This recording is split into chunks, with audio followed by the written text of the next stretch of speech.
Donc, il y a des symptômes dans le syndrome post-commotionnel. Donc des symptômes physiques, cognitifs, comportementaux, de l'humeur, etc. Donc les plus fréquents, c'est céphalées, nausées, sensations vertigineuses, de flottement, des troubles visuels qui sont très fréquents, qui peuvent entraîner des difficultés de lecture, par exemple, une fatigue, une fatigabilité cognitive, des troubles du sommeil, des gens qui peuvent se plaindre, mais aussi parce que quand on est fatigué, douloureux, qu'on a mal dormi, ça majore des troubles de l'attention qui retentissent sur la mémoire, les fonctions exécutives. Donc voilà, ce n'est pas explicable par exemple, une dépression sévère antérieure ou autre. Et puis, il peut y avoir des modifications donc, comportementales et émotionnelles, comme une irritabilité, mais tout ça est quand même assez lié. Une anxiété, une labilité émotionnelle. Et en fait, quand on voit tout ça, on comprend aussi l'importance d'une réassurance précoce, parce que ben, plus on est anxieux, moins on va bien dormir, etc. etc. Et donc, il y a aussi très fréquemment, dans presque la moitié des cas, un état de stress post-traumatique qui peut être aigu, mais aussi persister et s'associer aux symptômes post-commotionnels et contribuer à un diagnostic péjoratif. Donc, bon, il y a plusieurs études, voilà, j'en ai une comme ça, mais pour vous montrer une étude qui portait sur 300 patients qui avaient eu un traumatisme crânio-cérébral léger, ils les ont comparés à des patients qui avaient des traumas orthopédiques, et là on est encore chez l'adulte, et vous voyez qu'à 15 jours, la fréquence quand même très importante des symptômes. Vous voyez largement plus de la moitié qui se plaignent de fatigue, de tête, vertige, besoin de dormir, intolérance au bruit, à la lumière, etc. Vous voyez que ce panel de symptômes qui est quand même très important et qui a un fort impact fonctionnel au quotidien. Donc, il y a cette étude qui fait un peu peur, où ils ont inclus, eux, des traumas légers qui avaient nécessité à la phase des urgences un scanner. C'est ceux pour qui on s'est posé cette question-là quand même. Néanmoins, quand ils les ont suivis à 3 mois, 6 mois, 12 mois, et ils ont fait une checklist de symptômes, eh bien, on voit qu'à 12 mois, il y en a quand même encore 80% qui ont plus d'un symptôme persistant qui impacte leur vie quotidienne. Euh, et donc, dans ce même échantillon, ils ont regardé, ils ont utilisé l'échelle Glasgow Outcome Scale Extended qui évalue le handicap. Quand même, là aussi, j'ai trouvé assez effrayant de voir qu'il y en a un tiers qui, à 12 mois, ont un handicap modéré ou pire, c'est-à-dire qu'ils ne sont pas dans la catégorie bonne récupération, voilà. Donc, avec des symptômes qui persistent, une satisfaction, voilà, des symptômes émotionnels qui persistent dans un grand nombre. Et donc, les facteurs, donc tout le monde se dit, bon, il y en a tellement, quels sont les facteurs magiquement qu'on pourrait détecter aux urgences qui nous diraient, lui, il va mal évoluer et il a besoin de suivi versus l'autre. En fait, c'est très compliqué, mais enfin, dans les études statistiques, voilà, chez les adultes, quand l'âge est plus élevé, il y a plus de chances, enfin, ça explique le fait d'avoir été victime d'une agression, ou en fait, parfois victime aussi d'un accident de voie publique, en tout cas avec quelque chose de choquant qui va entraîner un stress traumatique. Aussi, des antécédents psychiatriques, d'anxiété, dépression, etc., qui peuvent, en tout cas, qui s'associent à des symptômes plus sévères à distance, aussi parce que parfois on les compense ou autre, et un plus faible niveau d'éducation. Voilà, et puis donc, est-ce qu'on peut y faire quelque chose? Donc, il y a eu une collègue qui a fait une revue de la littérature il y a quelques temps, qui a trouvé quand même 35 études de niveau A qui montrent qu'un traitement précoce, basé sur une information, une réassurance, des séances de psychoéducation et souvent aussi, de manière associée, une activité physique, une reprise d'activité physique, en tout cas surtout pas un repos plus de 48 heures, réduisent la fréquence et la sévérité du syndrome émotionnel à distance. Donc ça, on se dit, c'est intéressant, mais alors à qui le proposer, comment? C'est compliqué. Donc chez les enfants, c'est particulier parce que le cerveau est immature, il est en cours de maturation. Ce qui est immature peut être plus plastique, mais aussi peut être plus vulnérable à une atteinte cérébrale avec un risque d'apparition à distance ou de séquelles liées à des lésions qui seraient survenues sur des régions encore immatures, et aussi chez des enfants qui ont peut-être certaines fragilités ou qui si, ils font partie des 17% là, qui ont déjà des fragilités antérieures, eh bien, on peut les faire décompenser. Voilà, et une fragilité de fatigue, d'attention, de mémoire sur une courte phase de quelques semaines peut faire basculer une scolarité, par exemple. Voilà, donc ce qui est sûr, c'est que ça peut retentir sur les apprentissages ultérieurs. Et il y a des études qui ont montré que, par exemple, des enfants de moins de 5 ans qui ont eu besoin d'une hospitalisation de moins de 48 heures eh bien, des séquelles type de troubles déficitaires de l'attention, troubles des conduites, etc., ont été détectées dans une étude de cohorte très bien faite jusqu'à l'âge adulte. Donc, c'est quand même, voilà. Les plus jeunes sont peut-être encore plus à risque. Et là aussi, il y a une large étude de cohorte qui a été faite au Canada sur 3000 patients recrutés dans 9 euh, services d'urgence. Et là aussi, il y a certains facteurs qui sont statistiquement reliés au fait d'avoir un syndrome post-commotionnel persistant. C'est le fait d'être une fille, d'avoir plus de 12 ans, d'avoir des antécédents de migraine et d'avoir aux urgences des maux de tête, une sensibilité au bruit, une fatigue et une lenteur de réponse aux questions. Mais ça reste flou, c'est au niveau statistique sur 3000 patients, mais de là à dire, lui, il a besoin de suivi, lui, on n'a pas besoin, on n'a toujours pas trouvé la clé. Donc, comment on en est arrivé à réfléchir à ce dispositif? C'est aussi, au départ, suite à une étude prospective longitudinale qui a été faite en région Île-de-France sur le trauma crânien sévère de l'adulte. Donc, sur 18 mois, ils ont inclus 504 patients qui avaient eu un trauma crânien sévère, ramassé par les SAMU. Voilà. Donc, il y a eu 50% de mortalité. Et parmi les survivants, ils ont été suivis à 1 an, 4 ans, 8 ans. Et il y a eu plein d'études qui ont été faites sur leur devenir. Mais une des choses frappantes qu'on a observées, c'est qu'il y en a 30% qui sont sortis directement des services de réanimation alors qu'ils avaient tous un gazon inférieur ou égal à 8 sur le bord de la route. Hein.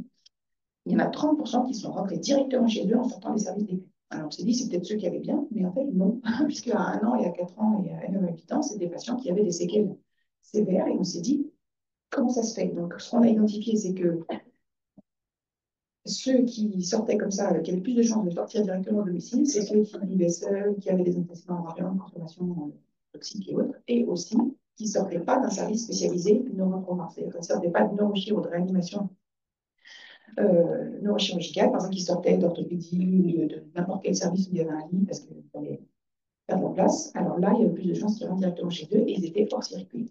Donc, on a commencé à réfléchir à des dispositifs de coordination trauma crânien sévère en disant qu'on devrait placer un coordinateur ou une coordinatrice dans ces services de réa neuro pour qu'ils voient ceux qui ne vont pas aller en SMR. C'est-à-dire ceux qui vont en SMR, ils sont dans un circuit, ça va aller. Mais les autres, donc on a mis en place comme ça, avec des crédits FIR, des coordinations dans plusieurs hôpitaux en Ile-de-France avec des résultats très intéressants. Et ça permet de réinjecter dans le système de soins ceux qui sinon seraient perdus et peut-être très en difficulté des mois ou des années plus tard. Et donc, c'est aussi cette expérience-là qu'on avait pu mettre en œuvre qui nous a aidé à concevoir le système pour les traumas criminologiques. Donc, on a mis en place ce groupe de travail en 2017. Il y avait déjà eu là aussi des expériences pilotes entre l'hôpital Beaujon et le service de rééducation de Garches, à Poincaré à Garches. Ensuite, on a commencé à aussi expérimenter des choses à partir de 2021 à la Salpêtrière. Et donc, l'idée, c'était de screener les patients dès les urgences pour les prendre en charge. Mais lors d'une des premières réunions du groupe de travail, on a eu une présentation par un médecin, DIM, qui avait fait une extraction PMSI des codes trauma crânien passage aux urgences. Et il nous a dit que chaque année, en Ile-de-France, il y en avait entre 35 et 40 000 par an. Donc, déjà, d'emblée, on a su qu'en tant que médecin de SMR ou de n'importe quoi, c'était impossible qu'on les voit tous. D'ailleurs, au passage, il y en avait plus d'un quart qui étaient des enfants. Et la première tranche d'âge, c'est les 0,4. Bon. Et ensuite, il y en avait quasiment la moitié qui avait moins de 25 ans. Donc, c'est quand même des personnes jeunes dont on n'a pas envie qu'elles se désinsèrent ou qu'elles décrochent. Voilà, donc on en est arrivé, après de nombreuses réflexions, je ne vais pas ces détails, à un rapport qui a permis d'élaborer un modèle de prise en charge qui passerait par la coordination par des infirmières. Je suis accompagnée de Manon Richard, qui est ma dernière coordinatrice sur la pédiatrie. Et donc, il y a eu, après de nombreux allers-retours, un cahier des charges qui a été publié et ça a été un projet d'expérimentation dans le cadre d'un article 51 régional qui s'est mis en place. Donc, c'est donc, vous connaissez, un dispositif innovant avec un financement dérogatoire au parcours, évaluable, efficient, qui possiblement doit être généralisable à l'ensemble du territoire si jamais c'est efficace. Voilà, donc l'idée, c'est de vraiment partir des acteurs de terrain, décloisonner les acteurs et faire émerger des innovations à partir du terrain et de réfléchir aux organisations pertinentes. Donc l'objectif qu'on avait, c'était d'essayer de dépister les patients dès les services d'urgence pour éviter, voilà, pour les capter et en fait les contacter, échanger avec eux pour les rassurer et éviter cette chronicisation des symptômes et la perte de chance, l'errance médicale, les arrêts de travail prolongés, la désinsertion, etc. Donc, l'idée, ça a été d'inclure 4 sites, donc 2, je vais vous montrer lesquels la première année, les 2 autres au bout d'1 an, pour y aller progressivement. Et dans chaque site, il était prévu qu'on inclurait, donc on avait calculé ça à partir des calculs DIM qu'on avait eu avant. On pensait dans chaque site inclure environ 700 patients par an. Donc au total, sur les 4 sites, dont 2 qui commencent au bout d'1 an, ça faisait pas loin de 10 000 patients qu'on pensait inclure sur les 4 sites. Voilà, donc l'expérimentation et le déploiement est porté par le Centre ressources francilien du traumatisme crânien, qui est porté par l'association Réseau Trauma Crânien Île-de-France, dont je suis actuellement la présidente. Et donc, le dispositif a été évalué par un organisme extérieur. On a eu l'évaluation intermédiaire tout récemment. Voilà, donc il y a 4 antennes. Donc, les 2 premiers qui ont commencé, c'est la Pitié-Salpêtrière, où il y a le service d'urgence et le service de MPR sur le même site. Et puis, Beaujon, Bichat et Garches. Voilà, ils ont commencé en mars 2023. Et ces 2 sites sont des sites qui avaient déjà, dans le cadre de financement FIR, expérimenté des choses, mais eux, là, sous forme d'un hôpital de jour. Et puis, secondairement, au bout d'un an, donc en mars 2024, se sont mis en place les 2 autres sites, donc Henri Mondor, qui est plutôt banlieue Est, avec le service de MPR adulte à Saint-Maurice, et puis Necker, enfants malades, dans Paris, et puis notre service de rééducation, sachant que je travaille dans un service de rééducation qui est dédié aux enfants avec des lésions cérébrales acquises, et qu'on a un partenariat très fort avec l'hôpital Necker depuis des années, puisque c'est le service aussi de neurochirurgie, toutes les urgences neurochirurgicales régional, qui a un service de neuropédiatrie à Paris, je vous avais parlé tout à l'heure, etc. Et l'idée, c'était aussi qu'on ne soit pas forcément attaché dans les services de SMR, mais qu'il puisse y avoir aussi une certaine possibilité de déployer cette psychoéducation par des libéraux. Donc, il y a aussi un réseau libéral qui, en parallèle, est développé. Donc, une des clés de la réussite, bon, c'est que la réussite, je ne sais pas encore. En tout cas, ça a été super important pour nous, une fois que le projet a été lancé, d'avoir les expériences passées de coordination TCCVR, TCVG. Et on avait anticipé qu'il faudrait avoir un chef de projet qui commence avant le lancement. Donc, en fait, on a une chef de projet, Félicité Béguin, qui est arrivée 6 mois avant le lancement et qui a permis de travailler avec ceux qui développaient la plateforme numérique, d'organiser le recrutement des coordinatrices, que les coordinatrices se rendent dans les services d'urgence, rencontrent les équipes et les codes d'accès en ligne. En fait, ce qu'elles ont fait de cette manière-là, c'est qu'elles ont pu se lancer déjà dans la réalisation du screening, etc. Ce qui fait que le jour où, le 1er mars 2023, il fallait commencer, mais ils sont partis au taquet, c'était incroyable. Donc, voilà. Donc, la chef de projet, il y a 4 infirmières coordinatrices, donc une par site, je vous ai montré. Il y a des médecins de MPR qui sont impliqués donc, dans chacun des sites, donc Pitié-Salpêtrière, Garches, Saint-Maurice et Saint-Maurice. Et puis, il y avait normalement 2 autres centres de rééducation pédiatrique qui devaient également participer, mais qui, par exemple, actuellement ne peuvent pas parce qu'il manque de médecins. Et donc, pour ceux qui sont à l'hôpital, dans certaines organisations de soins, ils arrivent à impliquer des kinés, des APA, par exemple, on n'y arrive pas, et orthophonistes, psychologues, cliniciens, neuropsychologues. Et en libéral, c'est orthophonie, neuropsy et psychologue, quand ça se passe en libéral. Donc, pour ça, il y a une plateforme numérique dédiée qui a été développée, qui est extrêmement, je crois, intuitive et facile à utiliser. Voilà, et donc le parcours a été décliné de cette manière-là. Donc l'étape 1, en fait, la base du truc, c'est de pouvoir détecter les patients qui sont passés aux urgences pour un traumatisme crânien léger. Donc, il y avait 2 options. On a été rencontrer les urgentistes, on leur a présenté le projet, ils sont plutôt intéressés, etc. Et donc, l'idée, c'était que s'ils pouvaient nous coller une étiquette sur une feuille ou un cahier ou n'importe quoi, à chaque fois qu'il y avait un traumatisme crânien léger, ça nous aurait bien arrangé. Et sinon, les infirmières ont des codes Orbis pour accéder au dossier et peuvent faire un screening selon le motif renseigné par l'IAO. En pratique, on en parlera, mais c'est surtout les infirmières qui screenent et on n'a quasiment aucun adressage par des médecins d'urgence qui collent l'étiquette. Ça, on n'y arrive pas. Voilà. Et donc, ce screening prend pas mal de temps.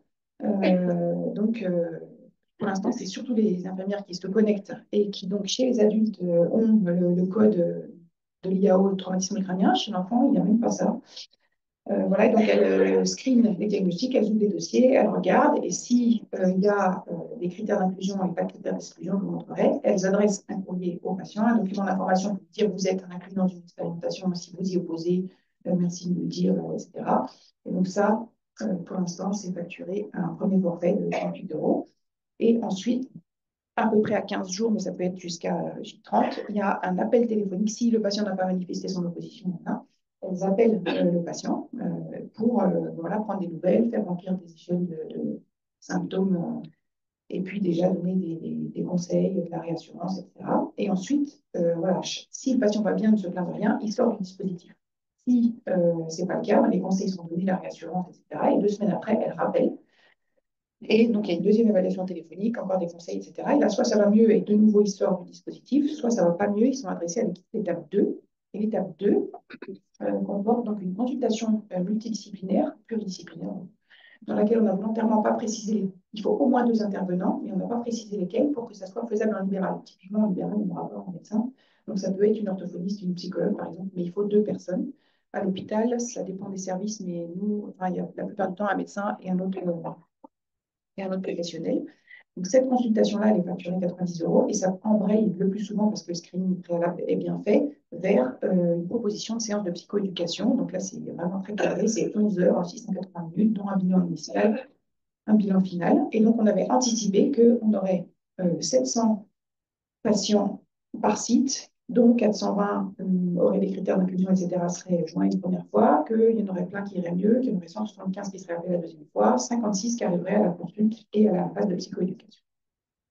Je ne vous ai pas mis ça, mais donc quand Manon screen les patients, elle leur transmet donc les infos qui sont inclus et également une fiche aussi de conseils qu'ils peuvent déjà utiliser voilà, pour lire ce que c'est qu'un trauma familier, etc. Des petits conseils déjà du quotidien. Voilà. Alors, les critères d'exclusion, c'est plus de 75 ans ou qui vit déjà en structure, qui ne vivent pas en Île-de-France ou qui n'ont pas de logement du tout, qui ne parlent pas du tout la langue française, parce que là, ça va compliquer les séances de psychoéducation, et puis des antécédents, on va dire, médicaux complexes, non stabilisés, qui soient au premier plan, donc soit voilà, une addiction voilà, où la problématique principale n'est pas le traumatisme crânien initial ou, je sais pas, une pathologie psychiatrique complètement décompensée. C'est pas, mais par contre, quelqu'un qui est anxieux ou déprimé, il ne faut pas l'exclure parce que justement, je pense que c'est quelqu'un qui a des chances d'être décompensé par la survenue de trauma crânien. Donc voilà, c'est au jugé, on n'a pas mis des trucs trop stricts parce que sinon, voilà. Et on n'inclut pas non plus les bébés secoués qui ont bon, un long parcours et, ou des enfants qui ont des troubles sévères du neurodéveloppement. C'est pas pour ne pas les prendre en charge non plus, mais c'est que souvent, ils ont déjà un parcours de soins en place et qu'en fait, ils ont déjà des professionnels qui les connaissent, qui les suivent, qui savent très bien comment ils fonctionnent et qui vont accompagner le truc ou faire appel à nous si besoin. En général, ils sont déjà... Voilà, donc ça, à 18 mois d'expérimentation, très vite, on a réalisé qu'il y avait, c'est assez effrayant, beaucoup plus de trauma crânien que ce qu'on attendait. On s'attendait à 700 par site et on a été obligé de faire des modifications parce que c'est tellement cadré qu'il fallait des autorisations pour tout, pour ne pas s'arrêter d'inclure au mois d'octobre, en fait. Et, par exemple, on a dû changer les trucs. Donc, énormément d'inclusion à la phase aiguë. En revanche, beaucoup moins que prévu qui arrivent à la phase de psychoéducation. Donc, au total, on pensait en avoir 56 par site qui arrivaient à la psychoéducation, et il y en a beaucoup moins que prévu, alors même qu'il y en a beaucoup plus à la phase initiale. Donc, notre interprétation, mais ça restera à confirmer, est que cette intervention précoce, cette réassurance, cet appel téléphonique ont sûrement un effet très bénéfique qui fait que les patients, étant rassurés, comprenant les symptômes qu'ils ont, qu'ils ressentent, et leur conscience de leur quotidien, ben, en fait, vont mieux et ça laisse le temps à cette récupération spontanée d'intervenir et finalement, ils ne partent pas vers la chronicisation. En tout cas, on a des choses à faire pour le confirmer. Et chez les enfants, mais comme ça a commencé 1 an plus tard et que là, on était juste à 6 mois, on est sur le même rythme d'inclusion que dans les autres centres, même pattern.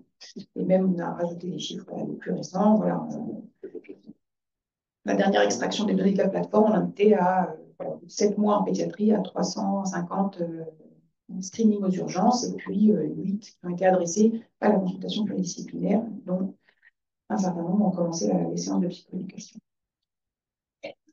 Donc, les coordinatrices, quand elles contactent les patients à J15 et à J30, voilà, elles recueillent des informations sur le plan clinique, et parfois, d'ailleurs, ça peut être, ça peut conduire à une information conduisant à ne pas inclure le patient sur les phases suivantes, si par exemple il est déjà en structure ou que ce n'est pas renseigné dans le dossier médical, par exemple. Et donc, il y a des échelles qui sont passées sur les symptômes, l'évaluation de l'état de santé, la satisfaction la somnolence, etc. Je vais vous les montrer après. Et puis déjà, des conseils sont donnés pour la gestion des symptômes, et puis par exemple pour la conduite auto, la consommation d'alcool, de stupéfiants, le rythme veille-sommeil, etc. Et des préconisations pour la suite. Alors, pour les enfants, alors pour adapter ça à l'enfant, ça tombait bien qu'on commence l'un après les autres parce qu'il y a eu un énorme boulot, puisque par exemple, toutes ces échelles sélectionnées chez l'adulte, il fallait qu'on utilise des échelles les plus similaires possibles parce que pour faire l'évaluation finale, on aura besoin d'avoir évalué les mêmes domaines. Donc, il a fallu adapter ça aux enfants. Ensuite, chez l'adulte, l'idée était qu'il y aurait pas mal de patients et que donc il y aurait des séances de groupe, et d'ailleurs, c'est ce qu'ils arrivent à faire avec des possibilités de paire et danse. Et ça, c'est je pense, très utile chez les enfants. Alors, on ne veut pas aggraver leur cas en leur faisant rater l'école. En plus, il y a eux qui ratent l'école, il y a les parents qui doivent les conduire à l'endroit où on va faire la psychoéducation, donc ça fait beaucoup plus de contraintes encore. Donc on s'est dit, il faudra que ça puisse être après les horaires d'école, mais on ne prend pas des gens dans les services de SMR en disant tu vas rester jusqu'à telle heure. Donc, il y avait ça à réfléchir aussi. La possibilité de faire en visio si justement ils sont trop loin et qu'il y a quand même besoin de le faire, il faut être souple. Et les âges, les groupes chez les enfants, si on va mettre en groupe un enfant de 3 ans, où on va travailler avec la famille, et puis les ados. Voilà, on vous montre comme ça les échelles. Donc, c'est un peu lourd pour les cliniciens actuellement chez l'adulte, mais comme c'est une expérimentation, c'est comme ça. Plus tard, on ne fera pas forcément tout ça.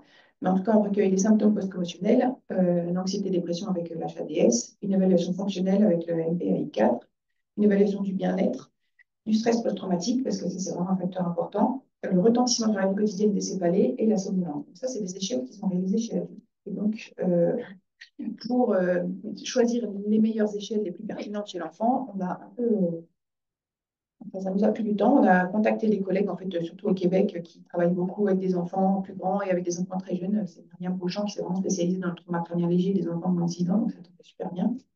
Elle avait développé une échelle qui évalue les symptômes justement post-commotionnels chez ces très jeunes enfants. Donc, elle a accepté de nous la passer en fin de validation. Et puis, on a voilà, réfléchi. Et donc, je vous passe comme ça, mais c'est juste pour vous montrer dans la colonne de gauche, il y a l'échelle adulte. Donc, c'est simple, il y a un domaine, une échelle. Et chez les enfants, vous voyez, à chaque fois, c'est la reaction, c'est celle de Myriam Beauchamp au Québec pour les plus jeunes. Et pour les autres, c'est des échelles de symptômes post-commotionnels. Ensuite, pour le sommeil, c'est reactions pour les plus jeunes et ça passe à une autre échelle de sommeil pour les plus grands. Donc, ça, c'est quand on en trouvait une. Et quand on n'en trouvait pas dans certains domaines, eh bien, on a aussi créé des échelles en prenant les items les plus pertinents de certaines échelles validées. Par exemple, voilà, sur l'impact des céphalées sur la vie quotidienne. Il y a des fois où il n'y avait pas du tout, donc c'est là où on a mis une croix parce que ça, on ne les valide pas. Et puis, il y avait chez l'adulte aussi la MOCA qui évalue globalement le fonctionnement cognitif. Donc, on a adapté certaines tâches ou certains exercices avec les neuropsies du service pour faire un petit screening cognitif super rapide, mais au moins avec quelque chose de... Voilà. Et donc, voilà le truc que ça nous a donné. Et ça fait qu'à la fin, chez l'adulte, au total, il y a 126 items, donc c'est dans 9 questionnaires. Et chez l'enfant, de 0 à 2 ans, 61, vous voyez, le nombre d'items et d'échelles est variable en fonction des tranches d'âge. Et il a fallu rentrer tout ça dans la plateforme. Donc, 13 nouvelles échelles en fonction de l'âge, etc. Voilà, donc en pédiatrie, eh bien, voilà, l'écoute, la passation des échelles, c'est pas tout à fait la même, et la sensibilisation, je disais chez l'adulte, c'est le rythme de veille-sommeil, la conduite, auto, etc. Là, c'est plus une information de la réassurance, l'éducation à la santé, sur le sommeil aussi, la prévention des chutes. Maintenant, on disait qu'il y avait pas mal j'avais fait beaucoup de conseils et d'éducation sur les chutes qu'ils avaient à manger et autres, sur la prévention d'accidents domestiques et sur la reprise d'activités scolaires, sportives. Elle propose que l'école la contacte si besoin, comment gérer la fatigue et autres. Donc, c'est très pertinent. En général, les parents sont assez contents. Et donc, quand là, on arrive à la phase de consultation multidisciplinaire, là, c'est ce qui se passe chez nous ou en libéral. Et, donc, il y a 2 corps de métier nécessairement. Chez nous, c'est par exemple médecin et neuropsychologue. Il y a donc un entretien et un examen clinique où on évalue comme ça voilà, les plaintes, en tout cas sur le plan cognitif, on évalue l'état psychologique, on regarde quand même s'il y a des troubles moteurs, d'équilibre, on regarde un plein d'examens de la fonction vestibulaire, oculomotrice, et puis on remplit les échelles qu'il faut remplir dans la plateforme. Et là, on peut proposer plusieurs options. Donc parfois, mais c'est quasiment pas arrivé, pas d'indication de suivi, parce qu'en général, les coordinatrices, elles savent qu'il faut adresser et quand il y a besoin, elles vont bien cibler. Ça peut être d'envoyer le patient aussi voir un ORL parce qu'il a des problèmes, par exemple, vestibulaires, où on voudrait faire un bilan plus précis. Et puis, ça peut être la psychoéducation, soit en MPR, soit en libéral. Et là, en fonction des sites, ben, il y a des organisations un peu différentes. Il y en a qui fonctionnent en groupe ouvert, d'autres en groupe fermé, d'autres en individuel, d'autres un mix des deux. Et puis, il y en a, c'est surtout orthophoniste psychologue. Et puis, il y a Saint-Maurice, j'utilise aussi sur certains groupes les compétences des APA ou des kinés sur la reprise d'activité physique, par exemple. Alors, en pédiatrie, bon, pour l'instant, vous avez vu qu'on en a eu que 8 d'adressés sur une période de 7 mois. Donc, autant vous dire que les groupes vont essayer. Alors, on pensait vers ça les années. Voilà, donc il y a des. Alors, en parallèle, donc on s'est dit on va lancer ça, mais les gens, les libéraux, tous les professionnels qui vont intervenir, il faut qu'ils aient un peu des outils communs. Donc, il y a aussi tout un travail en parallèle qui se fait sur la création d'une boîte à outils où il y aurait des fiches sur les différents thèmes qui sont abordés pendant les séances de psychoéducation. Donc, je crois qu'il y a 12 fiches. Et il y a différents modules donc ça dépend si on fait un groupe ou un individuel, mais on va aborder en fait des thèmes autour des plaintes des patients. Et puis, quand c'est des groupes ou autres, ils les mettent en situation, ils leur demandent de s'entraîner entre deux séances à reprendre un environnement polluant, par exemple, des choses comme ça. Et donc, voilà, les différents thèmes qui sont abordés, c'est vraiment la reprise progressive des activités, que ce soit le travail, l'école, l'activité physique, les douleurs, notamment les céphalées, le sommeil, comment réguler le sommeil, prendre en charge les troubles du sommeil, et puis prendre en charge, réguler l'impact de ces troubles cognitifs sur la vie quotidienne dans cette phase où on est un peu fragile, adapter les émotions, les relations, etc. Et puis, il leur donne des fois des séances de relaxation. Voilà, donc il y a différents professionnels des services qui animent les sessions. Voilà, chaque fonctionnement est un peu différent d'une équipe à l'autre. Et l'idée, c'est que cette boîte à outils, donc elle est encore en cours de construction. Il y a 12 fiches. Et chaque fiche a 3 volets, un pour le professionnel, un pour le patient, comme ça il a une fiche, et un qui est une fiche support qui donne des ressources, des idées d'exercices, de choses à utiliser pour le professionnel quand il prépare sa séance. Donc l'idée, c'est qu'on ait un peu ce package qui soit prêt assez bientôt, si possible. Et puis, à la fin, ils peuvent, ça c'est surtout chez les adultes, donner des fiches de synthèse, des podcasts, des applications de relaxation, par exemple, pour certains patients qui en ont besoin. Voilà, donc ce qu'ils disent, c'est que c'est très important que le patient apprenne à reconnaître ses symptômes, qu'il soit informé sur les troubles, leur genèse et leur impact, et quelles sont les stratégies qui permettent de le réduire. Donc là, il y a pas mal de choses suggérées dans les fiches. Et puis que les patients sont invités à utiliser ces stratégies d'une séance à l'autre et pouvoir en rapporter si ça a été efficace, pas efficace, etc. Et surtout beaucoup de réassurance pour les patients. Et donc à la fin, il y a un nouvel entretien clinique, on repasse les mêmes échelles pour voir si il y a moins de symptômes, etc. Et puis à ce moment-là, soit le patient va mieux, il se sent à même de reprendre sa vie ordinaire avec plus ou moins des adaptations, soit il y a toujours besoin d'un suivi, et alors là, il rebascule dans le droit commun, et donc il va être orienté vers un suivi X en fonction de leurs besoins, et là, dans un financement ordinaire. Alors, chez les adultes, donc ils ont maintenant 18 mois plus de 18 mois de recul. Ce qui en ressort, c'est qu'il y a beaucoup plus que ce qu'on croyait qui étaient screenés, beaucoup moins que ce qu'on croyait qui arrivent en psychoéducation, mais ceux qui arrivent jusque-là, surtout dans les services de SMR, en fait, sont des personnes qui avaient souvent des vulnérabilités antérieures, et notamment, par exemple, un deuil traumatique antérieur, des violences intrafamiliales, un antécédent d'anxiété, de dépression et autres. Alors, et ça, on le savait déjà, mais voilà, ça confirme que le fait d'avoir vécu quelque chose de traumatique et d'intrusif, comme une agression, un accident de voie publique, c'est aussi des patients qui en arrivent plus souvent à cette phase-là. Et puis, voilà, des complications médicales importantes, puis des espèces de souvenirs d'intrusion, des facteurs d'état de stress post-traumatique. Donc, c'est vrai que ceux qui arrivent jusqu'à la psychoéducation, ils en ont vraiment besoin. Voilà. En gros, c'est ça. Ils sont plus lourds que ce qu'on croyait qu'on recevrait. Voilà, donc ils ont vraiment l'impression que dans ce cadre-là, l'équipe multidisciplinaire, c'est vraiment important. La dynamique de groupe, quand ils arrivent à faire des groupes, elle est vraiment intéressante parce que voilà, la paire aidance, elle a quand même un rôle important. Les patients, ils adhèrent assez bien au dispositif. Il y a eu très peu d'abandon quand ils commencent les séances. En général, ils les finissent. Alors maintenant, chez l'adulte, ils font des séances de 2 heures, voire 2 heures et demie. Donc, les patients, ils viennent moins souvent que ça chez l'enfant. En tout cas, les symptômes ont plutôt diminué sur la fin et ils sont plutôt satisfaits du dispositif. Alors, pour la pédiatrie, et là, sur des choses vraiment très concrètes, sur les retours d'expérience qu'on a. Donc, chez les adultes, ils arrivent à screener dans la base de données des dossiers le diagnostic rempli par l'IAO, traumatisme crânien. Chez l'enfant, ce n'est pas possible. Donc, Manon, elle est obligée de regarder toute la liste des patients qui sont passés par les urgences et elle screen traumatisme crânien, mais il peut y avoir douleur abdominale, enfin, il y a tout. Elle regarde particulièrement, elle ouvre tous les dossiers qui ont un trauma crânien, mais elle ouvre aussi tous les dossiers qui ont autre traumatisme et tous ceux qui sont autres, parce que dans autres, il y a les accidents de la voie publique et les agressions, par exemple. Et elle ouvre aussi tous ceux qui sont intitulés céphalées, parce que parfois, c'est un patient qui revient aux urgences parce qu'il a des céphalées après un trauma crânien qu'il avait eu préalablement. Voilà, donc c'est un peu comme ça que ça se passe, donc ça prend pas mal de temps. Et je pense qu'on pourrait faire mieux. Et alors, je ne sais pas non plus pourquoi, mais chez les adultes, les numéros de sécu sont renseignés dans les dossiers. Chez les enfants, non. Alors donc, pour le facturer, on doit avoir le numéro de sécu. Donc, c'est Manon qui récupère le numéro de sécu lors du premier appel. Voilà. En tout cas, dès qu'elle a le dossier, elle envoie l'affiche d'information que je vous ai donnée, l'information disant qu'ils sont inclus dans l'expérimentation. Ça, c'est pour le screening. Et puis, nous, je vous ai déjà dit, on savait que les horaires et les modalités d'intervention devraient être adaptés au fait que les enfants sont polarisés et que les parents travaillent souvent. Là encore, un autre truc technique qu'on a rencontré, c'est qu'on avait 3 services de SMR qu'on avait ciblés. Et pour l'instant, nous, on a débuté l'expérimentation et les 2 autres n'ont pas encore pu, puisqu'ils ont des médecins qui ont quitté l'établissement, ils ne sont pas encore remplacés, et que là, ils ne sont pas en mesure de réaliser la consultation médicale.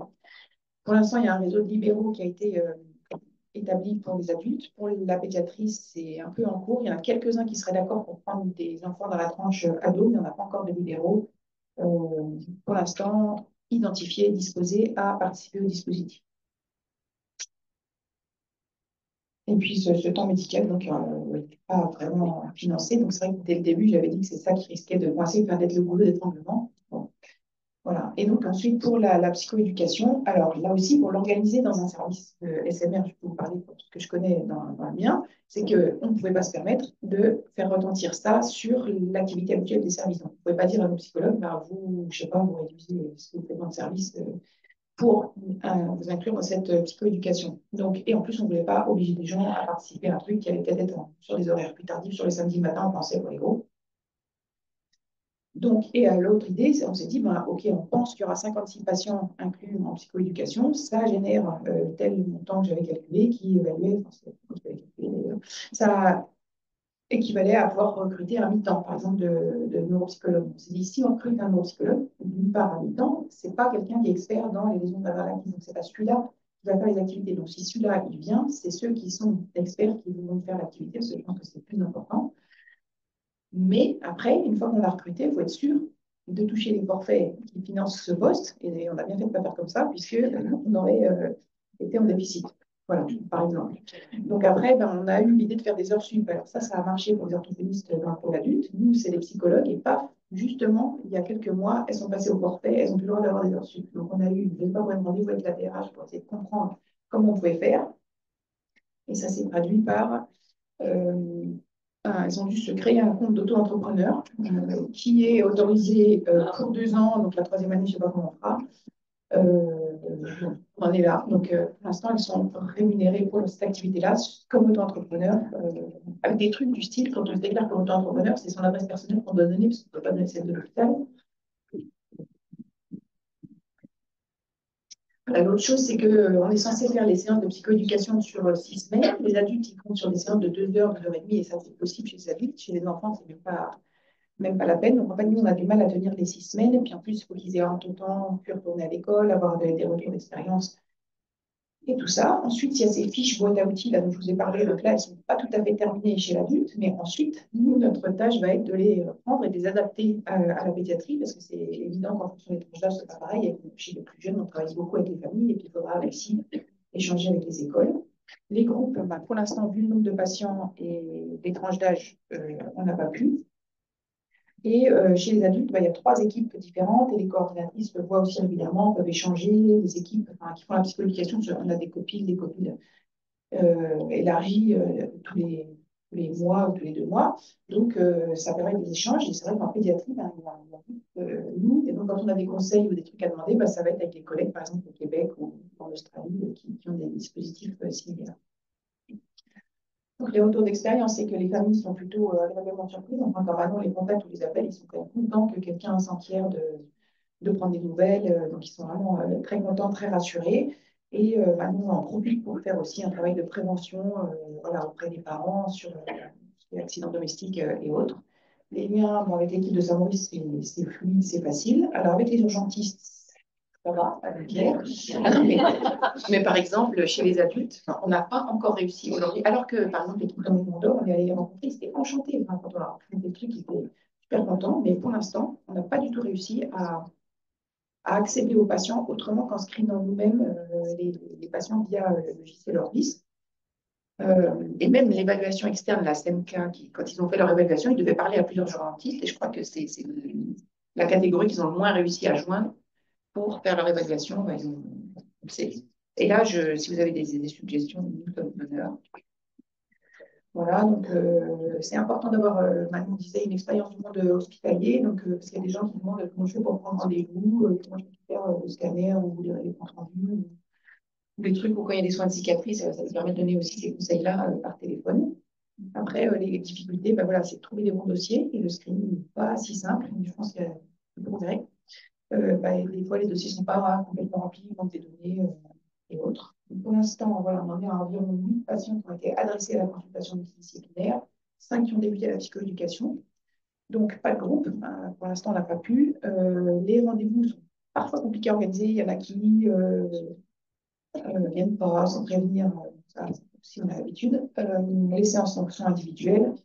Et en fait, ben, comme chez l'adulte, on trouve que ce sont des enfants, souvent, qui avaient un certain nombre de fragilités antérieures. Ouais, ok. Voilà. Donc, le dispositif semble utile et quand bah, il y a des antécédents ou d'autres choses, on les adresse en parcours. Voilà. Donc, les préalables, bah, c'était nous, ça nous a beaucoup aidé d'avoir cette expérience de coordination sur les TCCVR, les expériences antérieures de TCCN sur les sites, voilà, les financements empires antérieurs qu'on avait eus. La plateforme, ça nous a beaucoup aidé euh, par rapport aux trucs Word et Excel qu'on avait avant. Pour l'instant, notre expérience, c'est que la coordination, en tout cas, elle est très bien assurée. On n'avait pas mis de profession type, mais enfin, il se trouve que ces 4 infirmières qu'on a recrutées et la coordinatrice, la chef de projet aussi, voilà, c'est que c'est des personnes qui ont l'habitude de travailler avec plein de corps de métier, qui ont l'habitude de travailler aux urgences, sur les soins, etc. Et les équipes de psychoéducation, je pense que c'est important d'avoir quand même une expérience dans la cérébrolésion et si possible dans le traumatisme léger. Voilà. Voilà. Et donc, si jamais vous voulez mettre en œuvre ce genre de truc, enfin, nous, au bout de 4 ans, on aura une évaluation finale et on verra si ça se généralise ou pas. Mais en tout cas, voilà, il y a eu un énorme boulot en amont vraiment de mise en place. Les liens avec les urgentistes et leur sensibilisation, ça reste compliqué.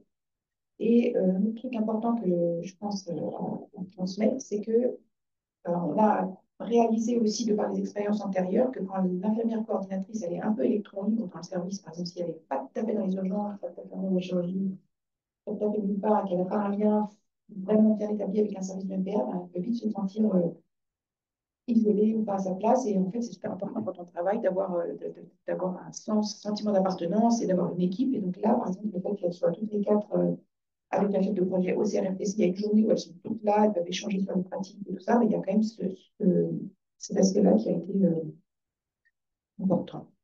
Voilà, on n'avait pas prévu les bons transports si besoin, et donc voilà, chaque équipe a réfléchi en amont à la manière dont elle voulait fonctionner, et c'est important de savoir ce qu'on peut faire, ce qu'on ne peut pas faire. Par exemple, les 2 autres centres pédiatriques, pour l'instant, ils peuvent faire parce qu'ils n'ont pas de médecin. Quand ils pourront, je pense qu'ils s'impliqueront, ils fonctionneront peut-être un peu différemment de nous. Et voilà.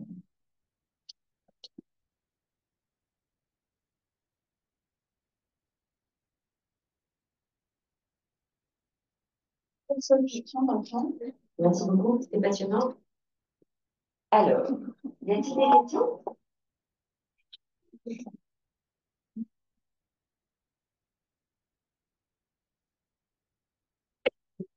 Moi, j'ai une question. J'ai bien compris que la porte d'entrée, c'était les urgences pédiatriques. Mais est-ce qu'il y aurait un intérêt à communiquer aussi auprès de services de neuropédiatrie ou de LPR pour tous les enfants chez qui on diagnostique des céphalées de tension, en sachant que le trauma crânien, même léger, il est assez fréquent quand même dans l'histoire de la vie de l'enfant. À quel moment vous vous dites, enfin, quel curseur vous mettez pour dire oui, ça a un lien, non, ça n'a pas de lien, est-ce que ça aurait un intérêt à faire des séances de psychoéducation parce qu'on est parfois un peu embêté avec ces enfants ou ces ados qui ont un retentissement sur leur participation sociale du fait de leur céphalée. C'est une question parce qu'on ne sait pas toujours bien exactement comment les orienter. Oui, bonne question.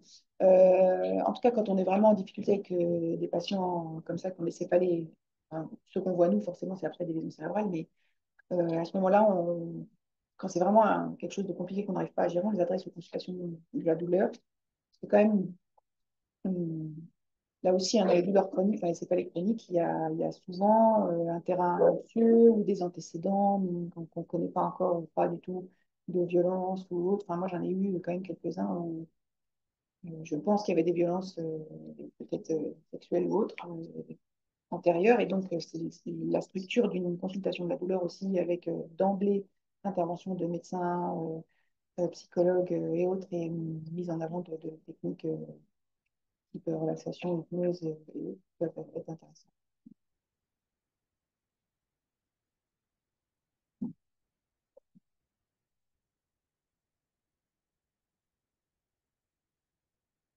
Merci beaucoup, Mathilde. On a invité Mathilde pour qu'on se prépare à comment ça va être dans 2 ans, 3 ans. C'est quand l'évaluation finale 2027, je crois.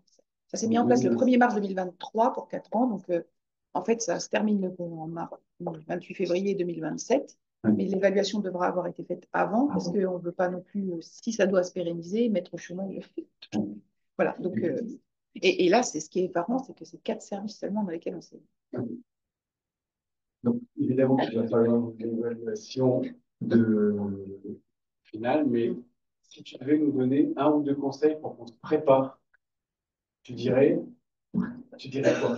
Ce serait quoi ton conseil concret pour que, soit en SMR, soit à l'échelle régionale, soit à l'échelle départementale, on se dise, bon, on commence à y aller au cas où ça passe en généralisation?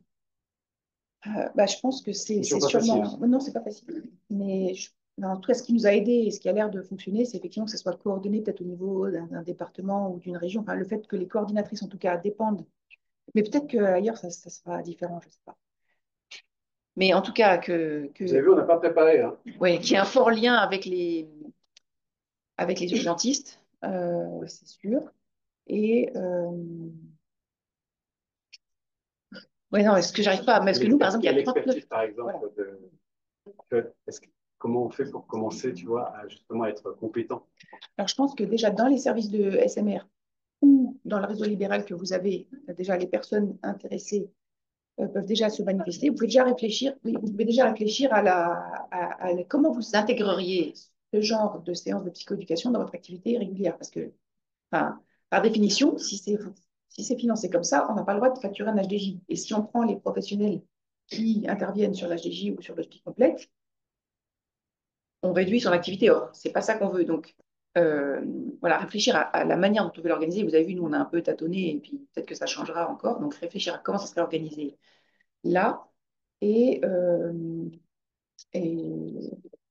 déjà discuter avec les services d'urgence sur voilà, comment eux ils voient ça et réfléchir à où vous positionneriez les personnes, les coordinatrices ou les coordinateurs que vous recruteriez. Voilà, parce que je pense qu'il y a différents modèles. Ils peuvent être, par exemple, on pourrait se dire c'est quelqu'un, enfin, on en parlait hier, ça pourrait être une des infirmières des urgences. Mais moi, je le sens mal, par exemple. Parce que je sais que dès qu'il va manquer quelqu'un sur le planning, on va lui dire, bon, bah, tu passeras tes appels demain, tu vas.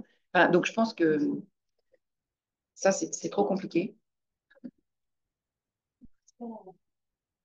Deux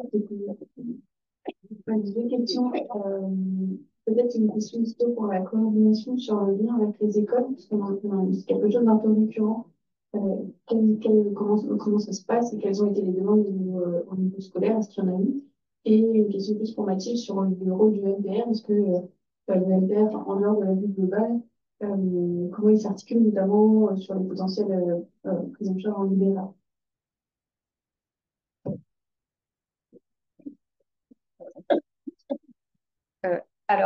Au niveau scolaire, moi, j'ai pas d'interlocuteur direct avec quelqu'un du rectorat ou autre, mais souvent les parents sont en demande parce que les professeurs, peu importe le niveau, sont assez mal formés sur ce qu'est un TC, d'une part, et quels sont les symptômes, que ce soit au niveau somatique ou même cognitif, que ça peut engendrer. Donc, j'ai très régulièrement au téléphone des parents ou des jeunes qui me disent qu'ils sont vraiment en difficulté parce que, par exemple, à cause de leurs troubles de l'attention ou troubles de la mémoire, ils n'arrivent plus à faire les exercices comme avant, par exemple.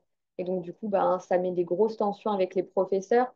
Alors, ben, le moyen pour l'instant que j'ai trouvé, n'ayant pas d'interlocuteur, c'est que j'ai créé un document qui récapitule un peu ce que c'est qu'un TC, quelle est la symptomatologie prévalente, quels sont les symptômes qui peuvent survenir quand on est en classe, les céphalées, et qu'est-ce que le professeur peut mettre en place à court terme pour aider l'élève justement à tenir les cours, par exemple, faire des pauses régulières, essayer de donner les polycopiés des cours, etc., des leçons, enfin, essayer de trouver comme ça un peu des alternatives pour les aider sans avoir vraiment d'interlocuteur officiel. Et puis, bah, toujours, je leur donne mes coordonnées, comme ça, si jamais ils ont besoin de plus d'informations sur le TC ou de plus d'interlocuteurs, ils peuvent s'adresser à moi directement.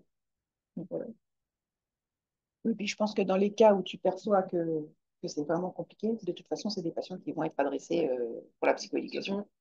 Donc pour l'instant, en pédiatrie, il n'y a pas eu d'adressage vers le libéral. Ce qu'ils font chez l'adulte, c'est qu'ils ont tendance à adresser vers le libéral ceux qui soit ne veulent pas du tout aller à l'hôpital pour diverses raisons, soit peut-être sont moins lourds. Voilà. Et donc, en ce qui nous concerne, pour l'instant, c'est pas arrivé. Enfin, le dispositif fait que la coordinatrice peut prendre notre avis si elle veut. Et si le patient est adressé vers le libéral, eh bien, nous, on ne va pas intervenir parce que c'est pas conçu comme ça. Donc, si elle pense qu'il y a plutôt besoin, peut-être qu'il y aura derrière besoin d'un suivi et autre, elle va plutôt l'adresser chez nous. Si elle pense que ça a l'air d'aller plutôt pas mal, il va être adressé en libéral. Et si à l'issue de ça, ça ne va pas bien, alors elle intègre le droit commun et là, il peut être réadressé en libéral. Et il y a un autre truc aussi que j'ai voulu dire, c'est que dès le début, quand on a fait la première réunion d'urgence avec les urgentistes de Caire, il y avait le chef de service de neurochirurgie qui était là, et il nous a dit comme ça, mais que comptez-vous faire pour tous ces enfants qui passent par les 39 services d'urgence franciliens et pour qui un urgentiste se dit il y a besoin de faire un scanner cérébral et que ce scanner cérébral est anormal et qu'il m'est adressé et que je réponds, alors soit parce qu'il y a besoin de l'opérer, machin, donc là, il rentre dans la file qu'on connaît, mais quand il n'y a pas besoin, il reste dans son service d'urgence par ailleurs et il n'y a pas de suivi. Donc, on n'avait pas pensé à ça. Et on a dans l'idée que ces patients-là puissent être référés à Manon pour qu'ils rentrent, ils intègrent le dispositif, mais voilà, là encore, pour l'instant, on n'a pas réussi à avoir une réunion, parce qu'il voulait que son équipe de neurochir soit présente à une réunion où on soit tous ensemble pour déterminer. Là encore, ça va être, tu me donnes le mail, la fiche, l'étiquette, ce que tu veux, enfin, juste que j'ai un compte rendu et que j'ai les coordonnées des parents, le numéro de sécu, et je puisse les rappeler. Et ben voilà, là, par exemple, on en est encore en travaux. Et pourtant, quand on connaît la littérature sur le trauma crânien de l'enfant, on se dit bien que ceux déjà annoncés qui ont eu besoin d'une imagerie, qui ont eu besoin d'être hospitalisés 24 heures ou une nuit en surveillance, c'est ceux-là qui ont plus de chances d'avoir des séquelles. Donc, si on captait une population, on voudrait déjà au moins qu'il y ait celle-là. Mais pour l'instant, ouais, oui, c'est. Moi, là-dessus, j'ai une remarque. Il y a les infirmières des urgences qui peuvent être à l'IOA, à l'UHCD, on imagine derrière aussi, et les internes, parce que les urgentistes, ils survolent le plateau technique toute la nuit, mais finalement, est-ce que les internes qui voient les patients, si eux, ils ne pouvaient pas coller la gommette sur le dossier, enfin, c'est presque eux qu'il faudrait attraper et former tous les 6 mois, C'est là? ce qu'elle fait. C'est ce qu'elle fait. Ok.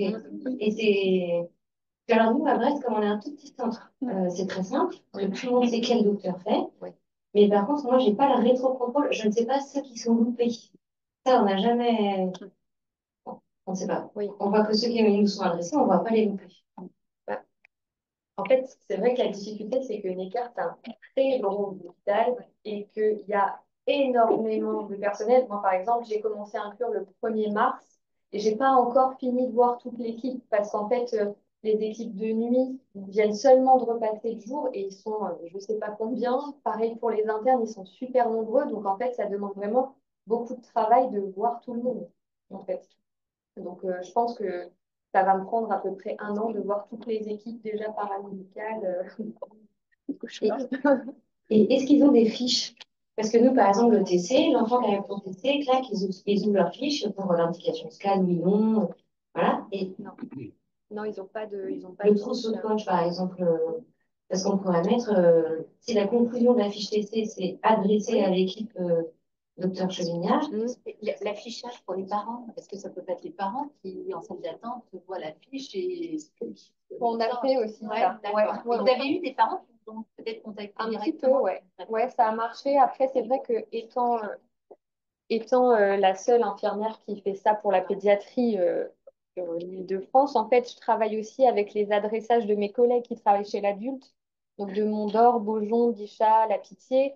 On a un lien un peu privilégié avec le Kremlin-Bicêtre aussi, qui est une coordinatrice adulte, bon, pas dans le cadre de l'article 51, mais qui fait aussi quelque chose de son côté pour l'adulte. Donc, en fait, c'est aussi des personnes qui m'adressent des enfants, pour le coup. Donc, bon, Ouais, non, les fiches, je crois que. Alors, il n'y a pas de fiche. En fait, il faudrait que la fiche elle soit intégrée dans le dossier. Il faudrait que ce soit leur logiciel. Il faudrait que ce soit leur logiciel qui, du moment qu'il y a marqué trauma crânien quelque part, ouvre le. Et pour l'instant, ça n'a pas l'air d'être le cas. Et pour une dernière question, Ils ont trauma crânien les adultes et pas vous. Alors, en ça, fait, on ne peut pas filtrer. je ne comprends pas. Alors, non, c'est commotion. C'est commotion. ouais, mais même, alors là, si vous voulez parler de PMSI, non, mais la thèse que je viens de lire. Non, mais celui qui a fait cette thèse-là de santé publique, il voudrait voir comment identifier les traumas crâniens légers via les codes PMSI. Et donc, il a fait une thèse pendant je ne sais pas combien de temps. Et il a identifié tous les algorithmes utilisant les codes SIM9, SIM10 dans la littérature scientifique qui visaient à identifier les traumas crâniens légers. Et ensuite, il a été lui-même épluché 6000 dossiers dans 4 services d'urgence, CHU, non CHU, etc., pour valider les qualités de ces algorithmes. Il a testé donc ces 36 algorithmes sur ces 6000 trucs, et la meilleure sensibilité qui ressortait, c'était 23%. Mais t'as envie de pleurer quand tu vois ça. Donc clairement, et alors après, il a regardé, il a rajouté des diagnostics négatifs. Donc il a trouvé un algorithme qui est le moins mauvais de tous, qui a une sensibilité de 73%, surtout chez les 0-17 ans, un peu moins bien chez les adultes, et puis une bonne spécificité, etc. Et donc en testant ça sur la base au secours de tous les services d'urgence en France, c'est comme ça qu'il a trouvé qu'il y avait entre 1,1 million et 1,3 million traumas crâniens légers par an en France, et que donc une des conclusions majeures de la thèse, c'est qu'il y a un truc à améliorer dans le codage. Parce qu'il y avait, voilà, il y avait des fois, le diagnostic principal, c'était fracture du radius, fracture de la clavicule. Bonjour, je suis Marie-Lisa, je suis médecin à l'Éducation nationale en 44. Et je pense que la question par rapport à l'école, c'est que vous n'avez pas de lien avec la santé scolaire de votre secteur. Non. Les infirmiers, les médecins, on est moins nombreux aussi, mais les infirmiers, Non, il y a personne. c'est quelque chose qu'on n'a pas encore développé, mais ça va être nécessaire de le faire. Parce que toute justement, façon. la formation, enfin, Mhm. les aménagements en classe, etc., ça va Oui.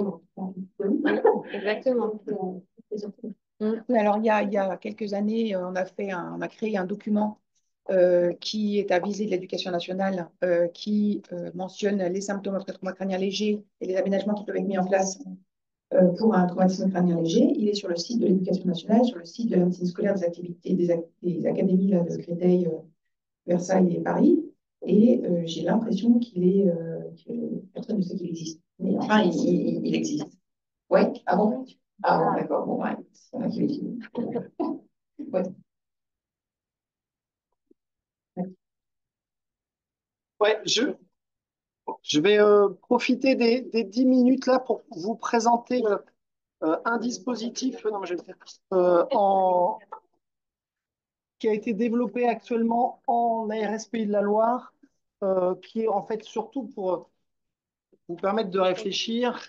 Il y a aussi le stand à la pause. Vous pourrez aller voir ce qu'est ce réseau. Donc, je vais juste vous présenter qu'on appelle le réseau Pédia, qui est donc un dispositif soutenu par l'ARS Pays de la Loire, qui a maintenant un petit peu plus d'un an d'existence, qui a pour objectif, en fait, de s'intéresser à la santé des enfants et de tous les enfants en région Ligérie.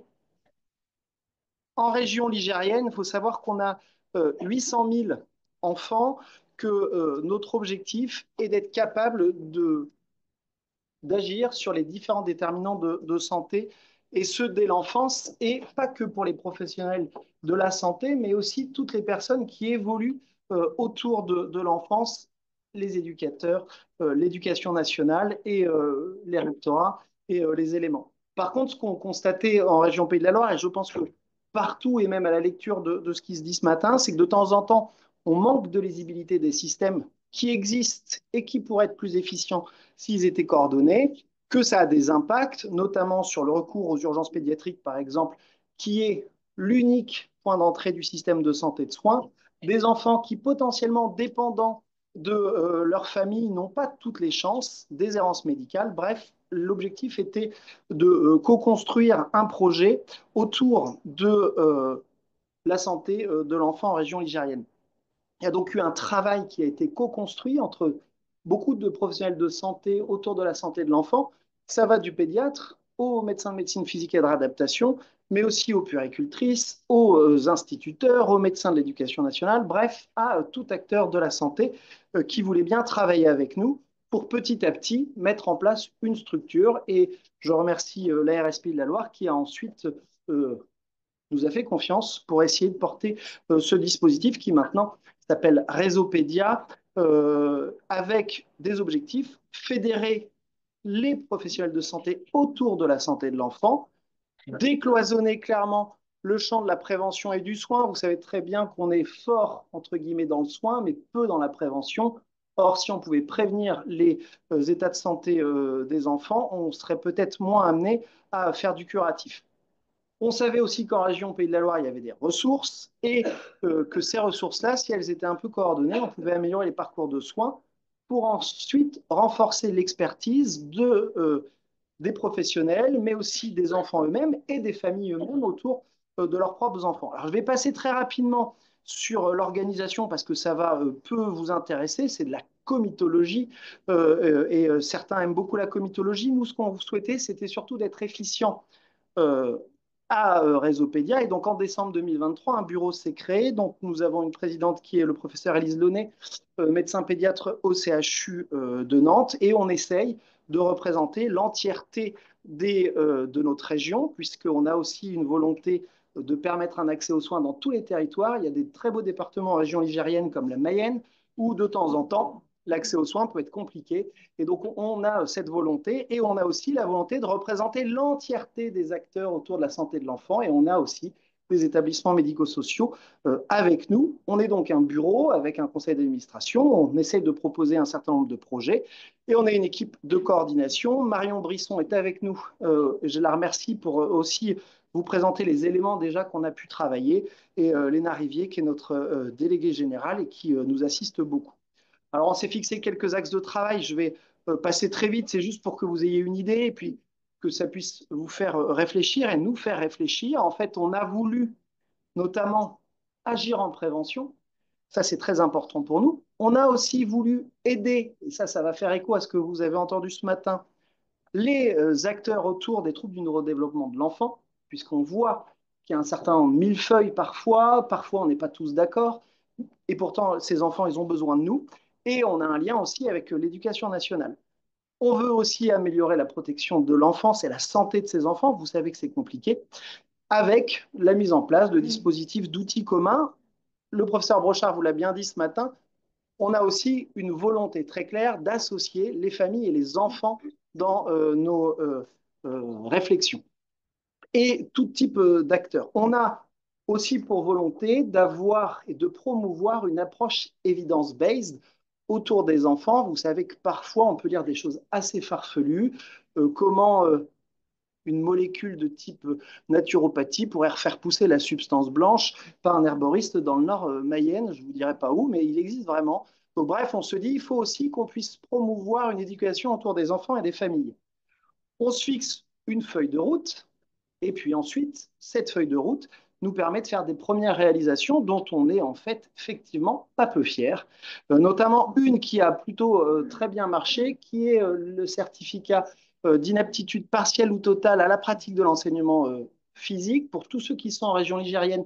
Pour les parents dans cette salle, normalement, on vous a dit « Ah ouais, mais vous n'avez pas rempli le bon certificat parce que celui-ci maintenant a été co-construit entre différentes SRAE, la SRAE Réseaupédia et puis la SRAE Nutrition, avec le docteur Boménil notamment qui est dans cette pièce, et puis surtout en lien avec les profs de PS et les rectorats, ce qui permet d'avoir diffusé cette fiche, qui permet aussi de faire prendre conscience à différents professionnels de santé que ce n'est pas parce que vous êtes avec une hémiplégie que vous n'avez pas le droit de faire du sport.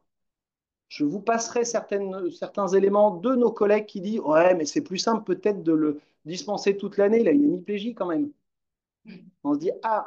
Donc, c'est vraiment une volonté en fait de notre part à Réseaupédia de faire ces éléments-là. Et donc, ce certificat est actuellement disponible et très utilisé. Et puis aussi, on a fait une première journée de prévention qui était autour des 1000 premiers jours, qui avait eu un franc succès. Et on fera une deuxième journée le 14 octobre 2025 à Angers, autour de la promotion en santé chez l'enfant, qu'on souhaite plutôt autour de bouger, comment on promeut l'activité physique et pour tout type d'enfants. Donc ça, vous voyez, c'est pour les enfants, notamment en conditions chroniques de santé, mais aussi on voit des actions sur des enfants plutôt pouvant potentiellement consommer du soin non programmé, notamment la fièvre. Vous savez que dans les services d'urgence, mais aussi les médecins libéraux, il y a une question autour de la fièvre. Eh bien, on a fait des webinaires, des fiches à destination des familles, mais aussi des fiches à destination des professionnels de santé pour la gestion de la fièvre de 0 à 36 mois, qui a été portée très fortement par Élise Launay et qui, là aussi, a eu un énorme succès. On co-construit toujours entre les différents professionnels et puis aussi les familles et les enfants. On a un certain nombre de travaux en cours sur la gêne respiratoire, sur les douleurs abdominales. On a des éléments autour de bouger, je l'ai déjà dit. On réfléchit sur les filières de soins de type céphalée, la chirurgie pédiatrique, voir un peu comment les différentes filières et acteurs qui existent déjà autour de la santé de l'enfant pourraient être co-animés. Et aussi, on essaye, et vous l'avez dit tout à l'heure, on essaye de repérer ce qui se fait de bien en région, comment on pourrait orienter les patients et les enfants et les familles. L'objectif pour nous, en fait, c'est bien de fédérer les forces existantes, de développer une approche de santé globale, pluriprofessionnelle. Dans le bureau, on a par exemple Yann Lelay, qui est kinésithérapeute, qui est très force de proposition. Bref, on a vraiment dans cette idée-là d'être aussi sur le territoire pour renforcer notre expertise au plus près de l'enfant, de tous les enfants. Et ça, c'est très important pour nous dans une vision inclusive et surtout de permettre de proposer aux enfants d'être les propres acteurs de leur santé.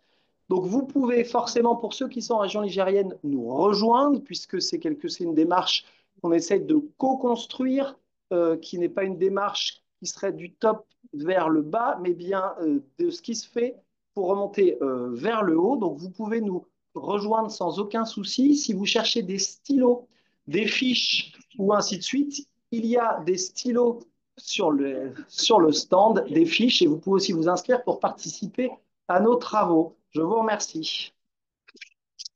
On est jaloux en Bretagne. On n'a pas Réseaupédia. Il y a 2 ans, il y a 2 ans, on n'avait pas Réseaupédia. Et on n'a toujours pas Réseaupédia. Mais on ne se plaît pas. Ah, attendez, ça arrive.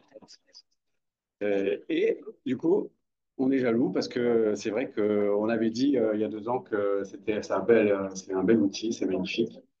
Bon. Et bon, on a d'autres choses en Bretagne quand même. Donc, dans les autres choses qui ont été soutenues en Bretagne directement aussi par les ARS, du coup, on avait envie de vous dire un petit mot sur quelque chose qui a une dimension qui est moins importante que Réseaupédia. On ne va pas toucher tous les enfants et on ne va pas toucher toute la région, mais il y a une stratégie qui se met en place et du coup, on souhaitait discuter un petit peu et vous informer de cette stratégie. Vous savez que du coup, et vous trouverez un stand aussi. Du coup, il y a Frisbee, Fédération des SMR pédiatriques, de réadaptation ou pédiatrique, en Bretagne occidentale. C'est une FMIH. FMIH, Fédération médicale interhospitalière, c'est-à-dire comment on travaille ensemble dans une mission commune. C'est départemental, et tout de suite après, je vais vous dire que l'ambition, c'est que ce soit multidépartemental et régional, et ça a un focus particulier, c'est le focus de la réadaptation pédiatrique. Alors, on est vraiment dans un champ, le champ qui nous réunit aujourd'hui, et c'est le champ de la réadaptation pédiatrique. Alors, on parle des SMR, mais vous savez que l'expertise de réadaptation pédiatrique, en fait, elle touche un territoire. Et vous savez tous que ceux qui sont en SMR, ceux qui sont en libéral, ceux qui sont en médico-social partagent les mêmes enfants. Et qu'on partage les mêmes enfants dans une dynamique de parcours avec des transitions différentes, comme on l'a vu ici. Et donc, moi, ce que j'ai envie de partager avec vous, c'est une seule slide. Faut partager sur le Zoom. Ouais, on va faire ça. Je suis content que Frisbee intéresse au niveau du Zoom, donc on va. Du coup, j'ai plus accès à rien. La mission, c'est quoi? La mission, c'est une triple mission. Soins, enseignement, recherche. Et on voulait incarner cette triple mission le plus concrètement possible. Donc souvent, quand on vient me demander mais à quoi ça sert Frisbee, encore une couche, on ne comprend rien de ce que vous faites, régulièrement, je dis Frisbee est au service des SMR pédiatriques et des enfants sur un territoire pour donner accès à deux choses. Un, l'expertise en réadaptation pédiatrique. Ça, c'est vous. Deux, l'accès au progrès. C'est-à-dire comment demain, c'est pas comme aujourd'hui. Et on a une troisième mission. On a une troisième mission, ouais, c'est là. Et on a une troisième mission qui est la promotion des SMR pédiatriques. Vous avez compris qu'on est une niche. Vous avez compris qu'on est menacé. J'utilise le bon mot. On est menacé parce qu'il y a des réformes qui arrivent et qu'on ne sait pas à quelle sauce on va être mangé demain. Et donc, dans Frisbee est apparue très vite la notion qu'il fallait porter une voix. La voix des SMR pédiatriques, la voix de la réadaptation pédiatrique et des professionnels qui sont dans cette voie-là. Et donc, c'est ce qu'on a fait et c'est ce qu'on a essayé de construire. On a essayé pendant 3 ans. La RS nous a dit, elle va essayer en Finistère pendant 3 ans de construire cette voie, de construire cette structuration, de construire ce développement. Et globalement, ça a plutôt pas mal marché. Je vais vous expliquer concrètement pourquoi ça a marché. Si on parle de soins, ce qu'on a fait, c'est qu'on a transformé. Vous savez qu'on est dans une dynamique de transformation.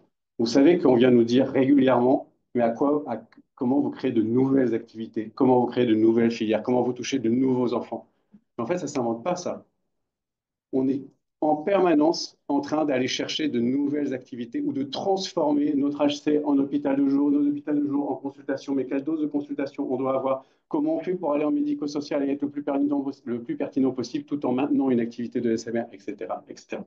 Donc, c'est ce qu'on a fait. Et un des exemples concrets, du coup, ça a été la création de MobiKid avec l'accompagnement de l'ARS, une équipe mobile de réadaptation et de rééducation, directement en intra-hospitalier pour préparer le retour à domicile des enfants, où qu'ils soient, en un. Et il y avait des besoins dans les services de pédiatrie, de chirurgie pédiatrique, de réanimation pédiatrique. Il y avait des besoins de réadaptation pédiatrique, de compétences de professionnels de réadaptation.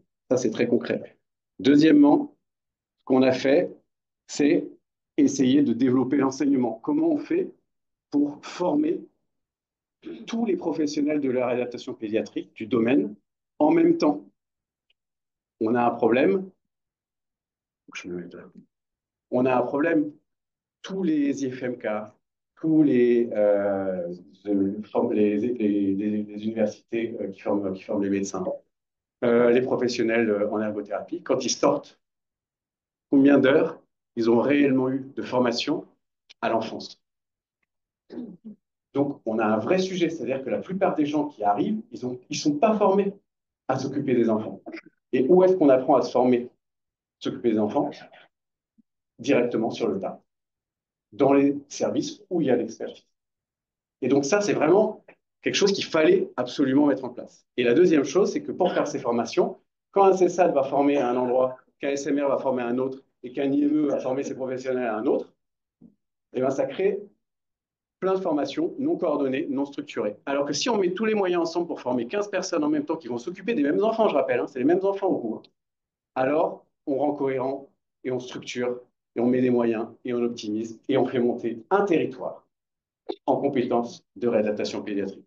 Et c'est vraiment ce qu'on a réussi à faire. Et la troisième chose, c'est la recherche. L'exemple concret, c'est quoi? L'exemple concret, bah, c'est comment on apporte, comment on amène des protocoles de recherche dans les SMR pédiatriques et donc directement pour les enfants en situation de handicap. Vous savez que par exemple, dans l'appareil cérébral, il y a très peu de recherche en France.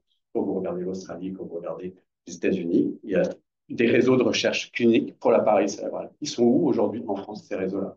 Et bien en fait, ils s'appuient directement sur les SMR pédiatriques parce que la deuxième cause, la deuxième groupe nosologique dans les SMR, c'est la paralysie cérébrale. Mais qu'il n'y a pas de recherche qui est structurée. Et donc, ça veut dire quoi? Ça ne veut pas dire qu'on ne peut pas briller parce qu'on ne fait pas de recherche. Ça veut dire que ces enfants-là n'ont pas accès au progrès. C'est ça que ça veut dire. Et donc, la mission, c'est d'aller chercher les équipes de recherche qui développent des nouveaux programmes et de les injecter dans les SMR pédiatriques. C'est ça qu'on essaye de faire et qu'on essaye de structurer. Voilà, donc ça c'est Frisbee. Et on a cette chance que aujourd'hui, que Frisbee, eh bien, va se répliquer. L'ARS Bretagne a décidé, après la journée des SMR pédiatriques il y a 2 ans, et après de nombreuses discussions sur le dimensionnement de comment ça pourrait se répliquer, de faire une FMIH sur chaque département breton pour se structurer de la même façon et impulser la dynamique de transformation nécessaire pour les SMR pédiatriques. Et donc, je cherche la première nouvelle, du coup, coordinatrice de la FMIH qui s'appelle Sémaphore PED, entre Kerpap et Vannes. Tu peux te lever, Laurie. Hélène, tu peux te lever. Florence, je pense que tu peux être fière aussi. Et donc, elle est où, Florence? Voilà. Et donc, ça arrive. Dans le 22, Thérèse. Et je cherche le directeur qui était avec nous. Ouais, je suis bien là-bas. Ça bouge. Et donc, ça se structure. Et dans le 35, vous êtes où?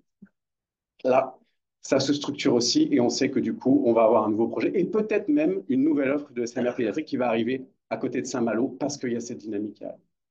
Et donc, moi, je voulais remercier beaucoup, du coup, RS Bretagne, mais surtout les acteurs qui font que aujourd'hui, en Bretagne, on va se structurer non pas à une échelle forcément régionale, mais à une échelle départementale pour rester le plus possible près du terrain, mais créer ce que demain les SMR pédiatriques et le domaine de la réadaptation pédiatrique apportera directement pour les enfants, les professionnels et les familles. Merci beaucoup.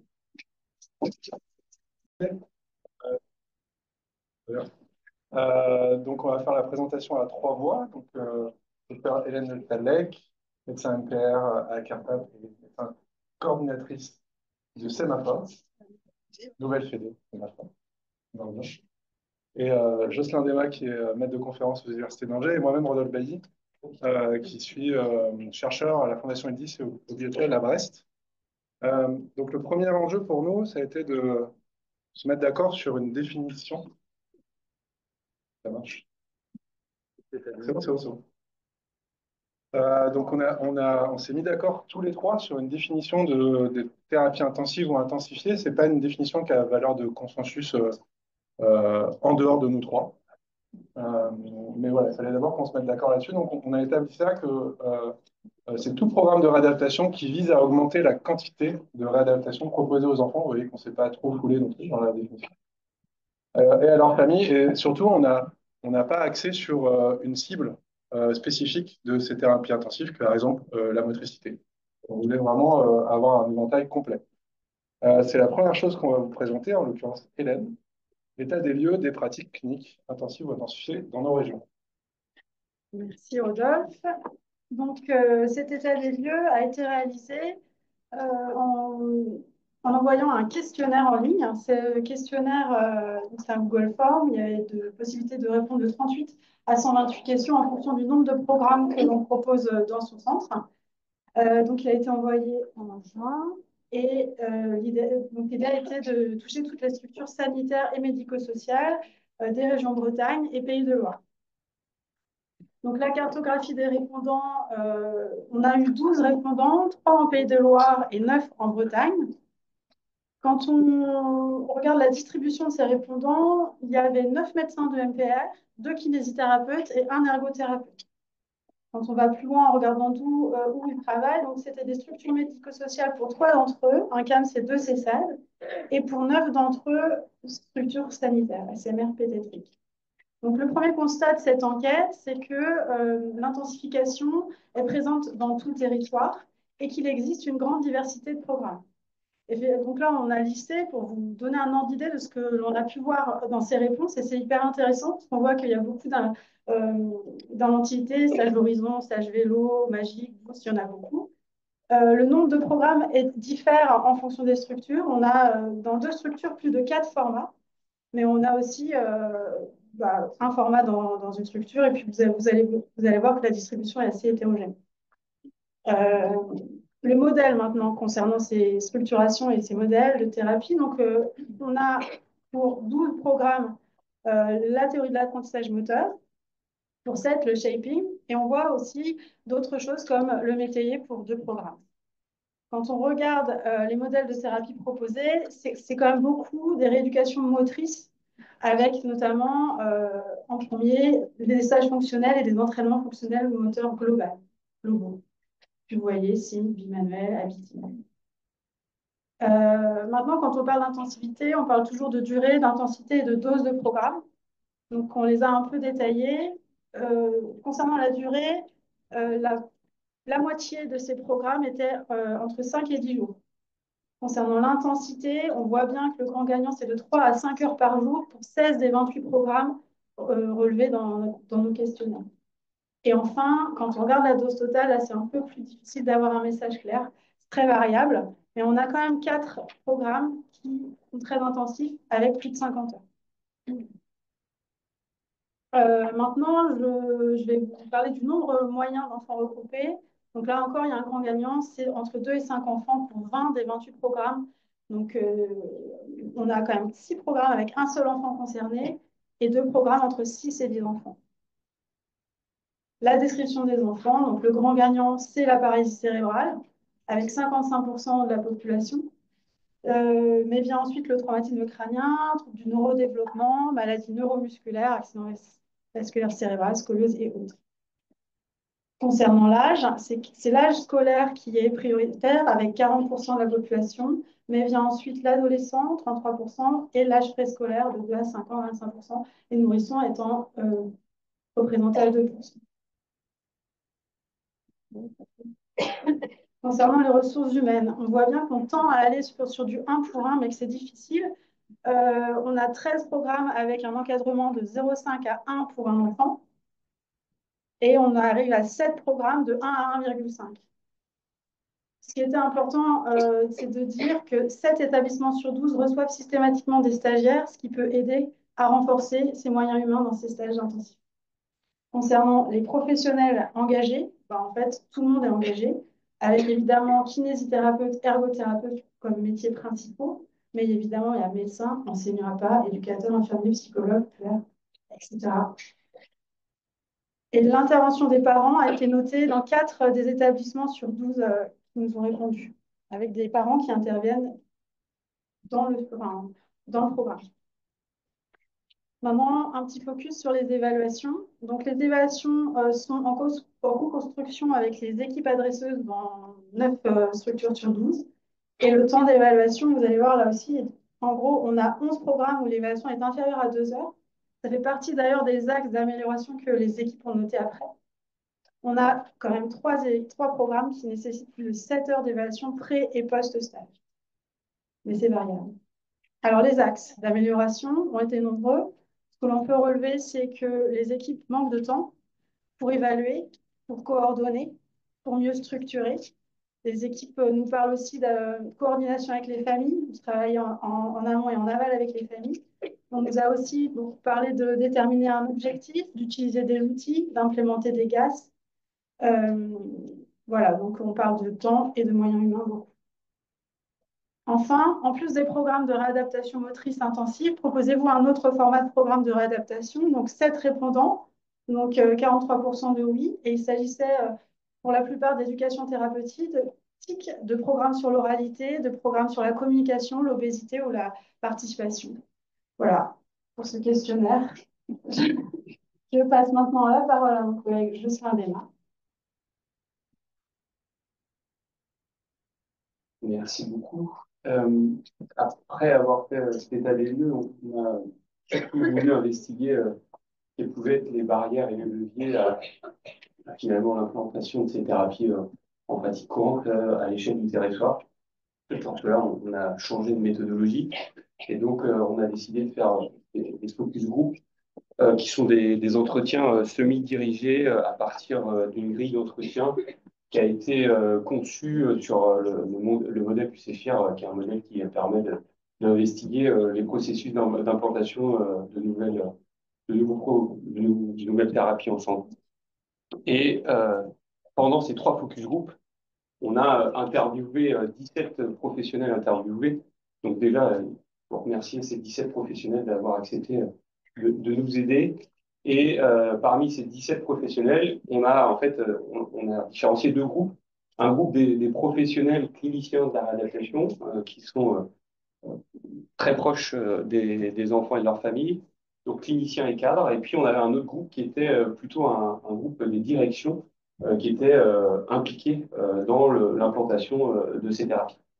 Donc finalement, à l'issue de ces 3 focus group, on a obtenu plus de 3 heures d'enregistrement audio et qui ont été transformés en 120 pages de transcription. Et à partir de ces 120 pages de transcription, on a fait une analyse thématique sur la base de ce modèle du CEFIR.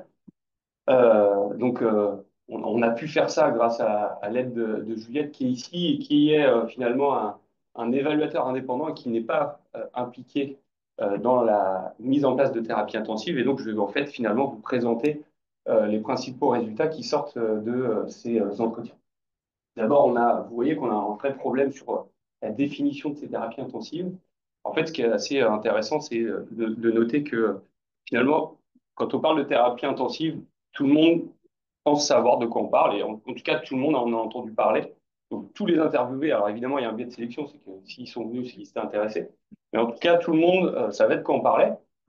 Après, l'autre point extrêmement intéressant, c'est que finalement, les modalités qui étaient décrites, elles étaient en fait différentes, et elles étaient différentes non pas d'après des données scientifiques, mais bien d'après les moyens que les structures étaient capables de déployer pour développer ces thérapies intensives.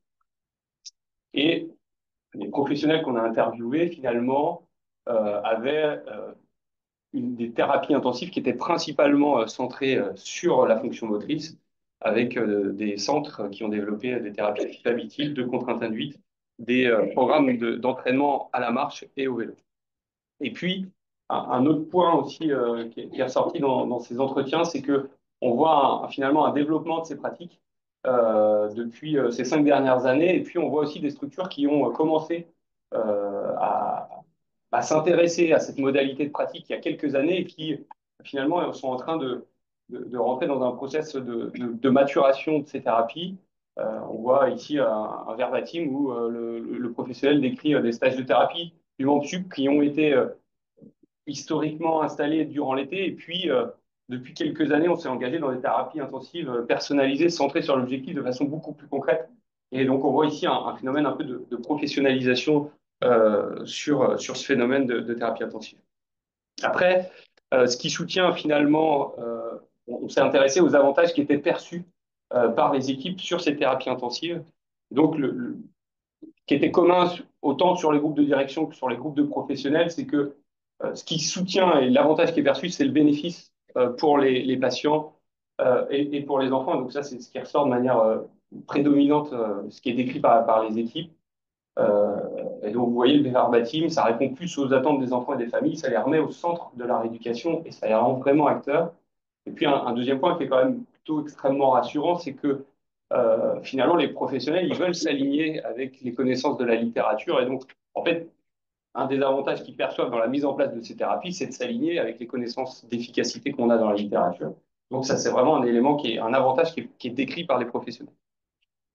Quand on s'intéresse au groupe de direction, en fait, eux, ils y voient un effet majeur, un intérêt majeur pour favoriser la collaboration pluridisciplinaire et la cohésion d'équipe. Donc ça, c'est revenu assez souvent. Et puis, pour eux, c'est aussi un moyen de valoriser leur équipe et de valoriser finalement leur activité. Les thérapeutes, eux, en fait, mettent en avant l'intérêt du format de la thérapie. Ils mettent en avant le format du groupe et puis finalement le format de cette activité qui est bien délimitée dans le temps, qui est construite.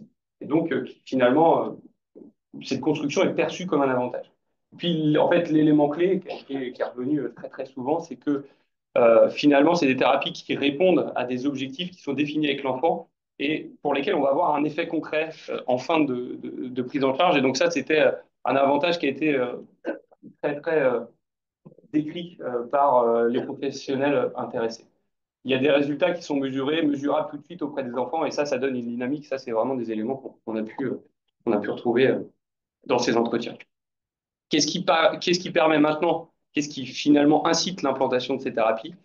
Eh bien, en fait, là, ça c'est pareil, hein, quand c'est surligné, c'est que c'est vraiment des idées qui sont revenues de manière prédominante. C'est que finalement, l'élément incitateur, c'est la demande et c'est l'énergie portée par les équipes à déployer ces thérapies. Et donc, ça, c'est vraiment le moteur et qui incite le déploiement de ces thérapies. Les directions, elles y voient finalement, alors c'est pas assez rigolo, on en parlait ce matin, mais il y a un effet de contamination. C'est-à-dire qu'il y a une structure qui l'a mis en place, il faut qu'on la mette en place. Et donc ça, c'est un élément qui va inciter les structures à déployer ces thérapies. Et puis, ce qui les motive, en fait, les directions, c'est qu'ils voient bien qu'il y a une motivation qui part des équipes et donc qui soutient l'implantation. Et donc ça motive les directions à déployer les thérapies. Et puis, ce qui est plutôt rassurant, c'est que les thérapeutes, leur moteur principal, c'est que c'est des demandes répétées par les parents. Et donc ça incite très fort les équipes cliniques à mettre en place ces thérapies. Et puis, vous voyez, hein, le verbatim, en fait, on est incité par les parents et donc, finalement, c'est récurrent et donc les professionnels veulent pouvoir répondre aux besoins et aux demandes des familles et des enfants. Quels sont les freins maintenant qui ont été identifiés à l'implantation des thérapies intensives?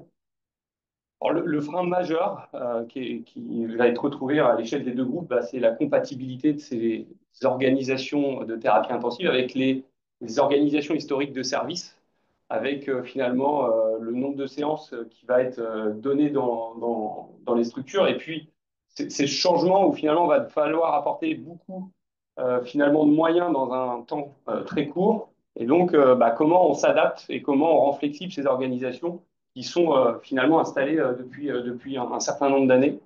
L'autre point majeur, c'est le temps dédié à ces thérapies. Il est très long. Et donc, ça demande des ressources, ça demande des organisations nouvelles. Et puis, ce qui a été décrit aussi comme un frein qui a été perçu, c'est le changement de pratique. C'est-à-dire qu'au-delà du caractère intensif, souvent associé à ces thérapies intensives, eh bien, on a un changement des pratiques qui est associé. Et donc, ce changement des pratiques, il faut qu'il soit accepté par les équipes. Et ça peut être un frein qui a été identifié par les équipes. À l'échelle des directions, le frein, le financement.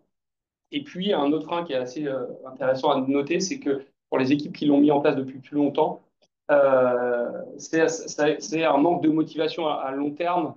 C'est des thérapies qui demandent beaucoup d'implication des thérapeutes. Et donc, un des freins, c'est de se dire que cette implication, alors, finalement, elle va diminuer au cours du temps.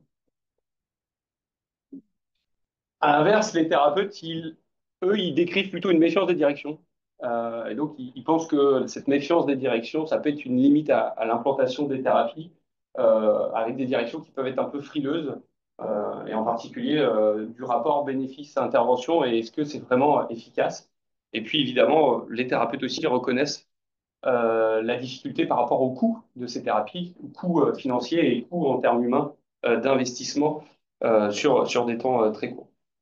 Et puis, vous voyez que finalement, ce qui pose problème, hein, cette phrase, elle est extrêmement intéressante sur les équipes qui ont mis ça en place de manière un peu historique, c'est que finalement, à coût constant, ce qui est compliqué, c'est que finalement, quand on met en place ces thérapies, aujourd'hui, on le met en place au détriment d'autres soins, et donc on est obligé de faire des choix. Et donc ça, c'est vraiment compliqué pour les équipes. Les leviers à l'implantation des thérapies, bah, c'est la motivation des professionnels, donc ça, c'est vraiment un élément clé.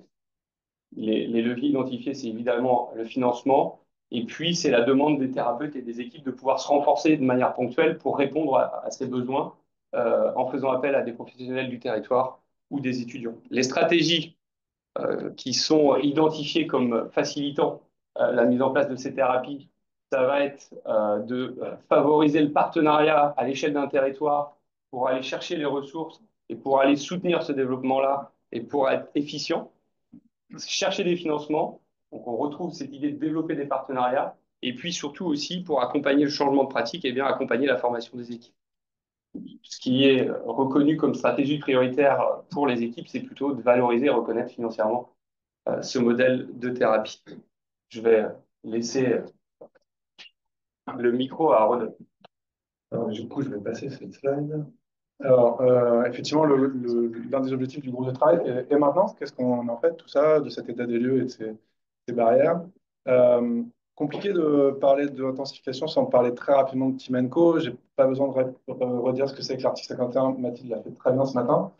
Team Co, c'est une expérimentation qui vise à évaluer des forfaits, des parcours de soins et des modèles de coopération dans l'objectif de favoriser l'implémentation de ces thérapies motrices intensives au niveau national.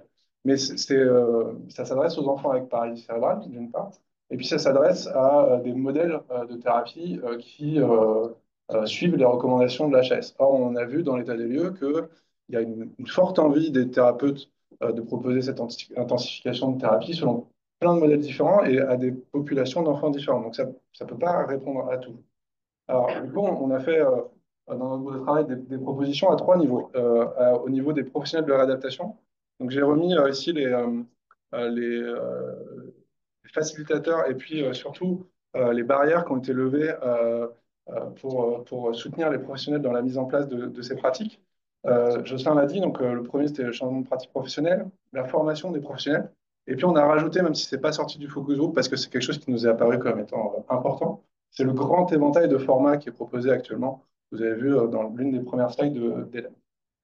Donc l'enjeu qu'on a identifié dans ce groupe, c'est pour nous, c'est l'élaboration d'un cadre qui doit permettre d'accompagner le changement de pratique professionnelle et aussi la rationalisation des offres qui sont faites actuellement à l'ensemble de ces enfants d'intensification. La proposition, c'est la création d'une comité de pratique interrégionale, alors qui sera sans doute aussi un tout petit peu plus au-delà du Grand Ouest, mais qui peut trouver des pendants un petit peu partout, et qui se fait forcément par le biais de la formation, la création de cette communauté de pratique, et puis par la montée en compétences des professionnels. Le deuxième niveau, c'est l'échelle des directions et des structures, les directions de structure, donc toujours les barrières et les facilitateurs. En termes de barrières, Jocelyn a pointé le doigt dessus, et puis j'ai vu plein de têtes qui ont hoché quand il l'a dit, c'est la planification, la mise en place, l'adaptation de la structure, la compatibilité avec l'organisation de la structure. Donc l'enjeu, il va de soi, on enfonce des portes ouvertes, mais c'est le vrai défi en termes de ressources humaines qui doit permettre de pérenniser une offre intensifiée ou intensive, tout en maintenant un niveau de qualité et de quantité de soins, par ailleurs, pour tous les enfants qui ne peuvent pas ou qui ne bénéficieront pas de cette offre intensive. L'objectif étant bien d'aboutir à un système qui soit efficient pour les enfants et les familles. La proposition de notre groupe, c'est de mettre en place un groupe de travail interrégional qui se fasse à l'échelle des directions d'établissement, cette fois-ci. Et une des premières questions qui peut être débattue, discutée, c'est l'intérêt de la mise en place d'une organisation et d'une équipe intra-établissement qui soit dédiée, comme ça peut être le cas, par exemple, aux hôpitaux de Saint-Maurice qui ont fait ce choix. Difficile d'être à une journée des ARS sans parler aux ARS. Je ne vais pas demander de sous. Pas directement, en tout cas. Il y a un vrai défi sur lequel je pense enfin, on pense que vous pouvez nous aider, c'est sur le partenariat entre les structures. Et l'enjeu qu'on a identifié, c'est de permettre cette structuration d'une offre de soins de territoire qui répond à un cahier des charges précis, soutenu par l'Evidence Best Practice, comme l'a dit Jocelyn. La proposition, c'est de nous aider à faciliter ce lien intersectoriel entre le médico-social, le sanitaire, le libéral, par l'aide de mise en place de conventionnement et un soutien de nos fédérations départementales, régions. Et j'ai terminé. Y a-t-il des questions dans la salle sur le sujet brûlant des questions intensives? Une question au fond, mais c'est toujours le même qui pose. C'est un peu énervant, non?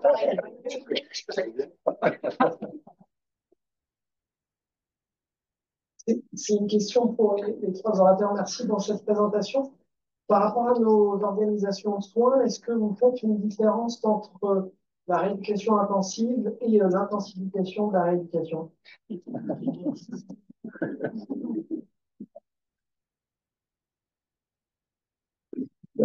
Finalement, c'est la première interrogation à laquelle on n'a pas répondu.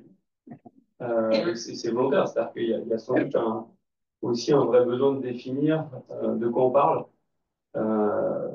Et là, finalement, on voit bien que dans les focus group et même sur les questionnaires, on a plutôt été vers des thérapies intensives, comme on va retrouver dans la littérature, et que finalement, l'intensification, je ne suis pas sûr qu'elle ait été tant abordée que ça, et que finalement, sans doute qu'il y a un continuum, que l'intensification va moins impacter l'organisation que les thérapies intensives, et que effectivement, mais je pense que cette définition-là, elle est en fait indispensable, et que c'est peut-être le premier pas à faire avant de réfléchir à l'organisation, c'est de quoi on parle. Je pense que la réponse était dans la slide durée, intensité et dose totale. On voit bien que quand on arrive à une dose totale de 50 heures, on peut être dans une intensification d'une activité préexistante.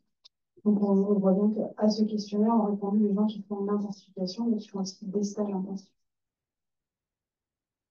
Ma question elle était surtout pour des enfants qu'on peut par exemple avoir en équipe de jour déjà, ou une fois ou deux dans la semaine, pas du tout avec ce type de thérapie d'apprentissage moteur, mais par exemple des enfants qui sont en post-chirurgie ou en traumatisme crânien et dont la situation à un moment fonctionnelle soit déstabilisée. On souhaite intensifier la prise en charge parce que comme les équipes, elles ont tendance à faire de la rééducation intensive, on peut plaquer les organisations sur de l'intensification de prise en charge. Or, je pense que c'est différent, c'est pas forcément les mêmes enfants, et ça impacte les organisations. Et donc, c'était pour ça, c'était ma question, et pour ouvrir le débat, c'est, à mon avis, quelque chose dont on doit se questionner, et avec les acteurs du libéral. Ah. Non, mais ça pose la question plus générale de la modulation de l'activité au cours du temps, suivant les besoins. Et effectivement, on voit bien que finalement, on est souvent sur des organisations qui sont parallèles et qui ont du mal, du coup, à s'auto-alimenter et du coup, à s'organiser ensemble. Donc, j'ai l'impression que la question tourne autour de la flexibilité et du lien qu'on va avoir avec les structures. Mais effectivement, c'est aussi en majorant le partenariat. Donc, sans doute que la réponse finale n'est pas la même, mais qu'il y a des éléments partagés pour répondre aux deux enjeux. Et juste pour compléter, effectivement, on ne s'est pas du tout attaché nous, aux objectifs en lien avec l'organisation de ces stages. Les objectifs qui sont forcément, en tout cas, on espère co-déterminés avec les familles, avec les équipes de Laval. Voilà. Donc, je pense qu'il y a aussi un élément de réponse sur quel programme on propose, qui est forcément en lien avec l'objectif de l'enfant et de sa famille. Ça, on ne l'a pas questionné du tout. Proposition pour le manque de patients. Est-ce que proposer à des parents volontaires et à l'accompagnement de la intensif peut être une idée?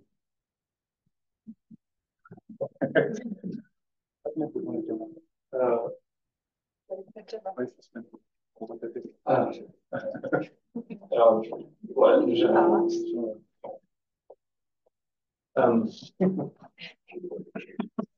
non, mais en fait, c'est que je suis un peu embêté, c'est que du coup, on a participé à l'élaboration de Timenco, donc on a réfléchi à l'implication des familles, et donc on n'a pas fait ce choix-là.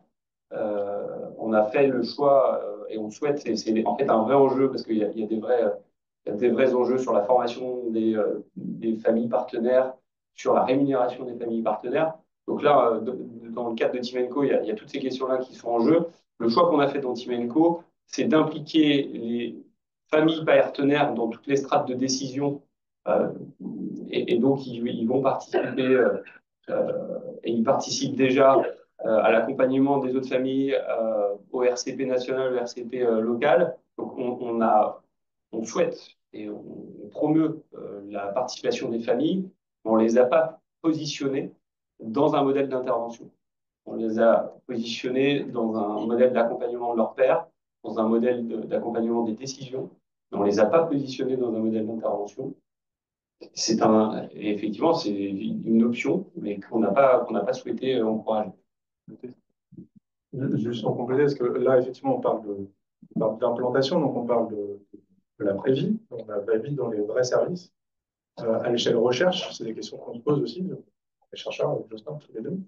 Et on a un programme de recherche qui va commencer en impliquant plus les familles dans nos offres de stage. C'est quelque chose qu'on souhaite évaluer avant de l'implémenter. C'est des questions qu'on se pose. Je pourrais en discuter. Et donc, pour compléter à l'échelle du clinicien qui ne fait pas de recherche. Je savais qu'on. J'ai pas dit que tu étais. On est évidemment connectés. On merde. Donc, le travail avec les familles se fait évidemment dans la co-construction des objectifs bien en amont. Et puis, on peut tout à fait, sans avoir formalisé effectivement le fait qu'ils soient dans les programmes, ils sont ensuite, nous à Carpap, ce qu'on fait, c'est qu'on est en lien avec eux sur ce qui s'est joué pendant le programme. Et on leur donne des tâches, on leur donne des exercices. Ils continuent à travailler à partir de ce qui s'est passé en SMR. Donc oui, il y a des choses qu'on partage avec les familles en co-construction avant, pendant et surtout après. Et désolé, là, je voulais juste te dire qu'on était impliqué dans le même projet de recherche auprès des familles. Revenir sur intensifier et sur programmer à l'avance de façon annuelle pour avoir vu plusieurs systèmes, bien qu'il y ait ceux qui ont trouvé la solution, qui sont capables aujourd'hui de proposer de l'HC et proposer de l'hôpital de jour et proposer et planifier à l'année des stages de thérapie intensive et planifier du répit au bon moment, etc. Et on voit bien qu'on a un enjeu dans les SMR et peut-être une incapacité aujourd'hui, ou en tout cas des outils à développer ensemble, pour qu'on arrive à projeter les différents rythmes dont les gamins ont besoin. Des fois, il y a juste besoin d'une évaluation à la journée, des fois, il y a besoin d'une semaine, des fois, il y a besoin de thérapie intensive, des fois, il y a besoin de quelques séances, et en fait, on est incapable, bon, en tout cas de l'expérience que j'ai, aujourd'hui, de structurer ça de façon, on va dire, reproductive, pérenne, et qu'on arrive à se transmettre les uns les autres. Est-ce que quelqu'un, en dehors d'un fichier Excel qui est géré par quelqu'un qui arrive à intégrer toutes les informations qu'on lui transmet, a trouvé une solution? Peut-être.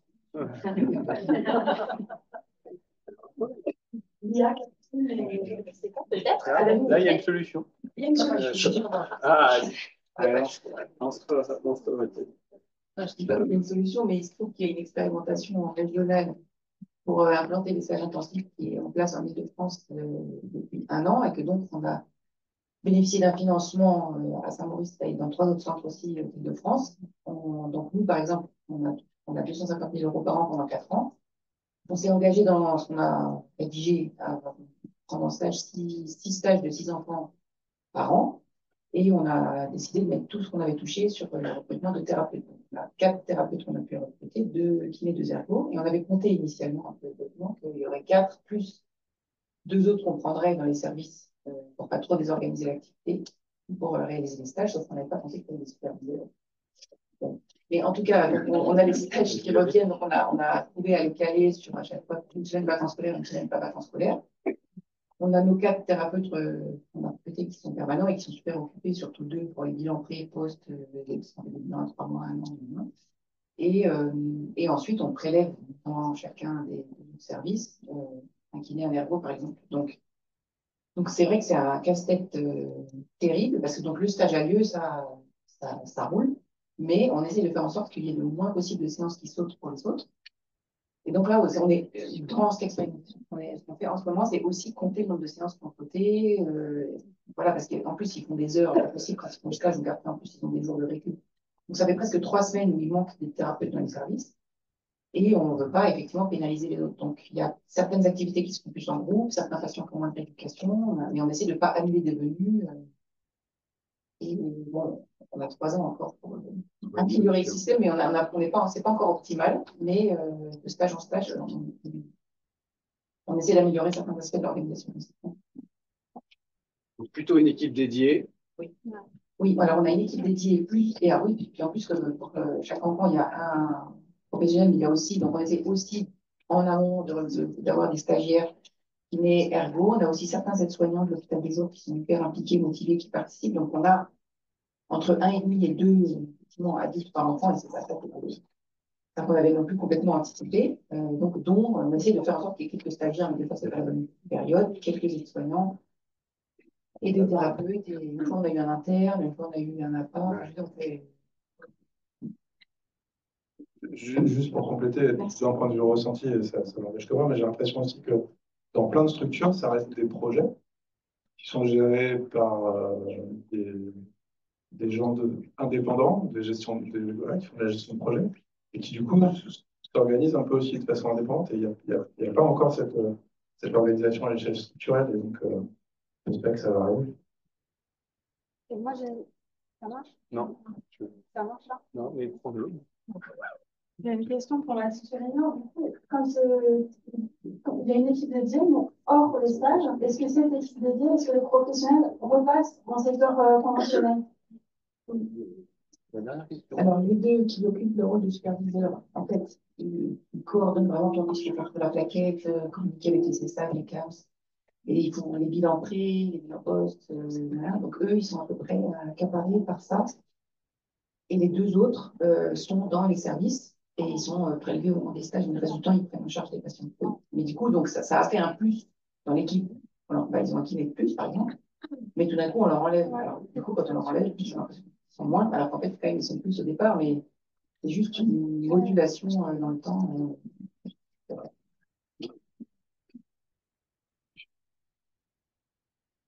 Je crois qu'on arrive à la fin de cette session. Merci. Estelle Ponce va venir nous présenter les nouvelles technologies. Et Céline Florit et Julie Beaufils pour la modération.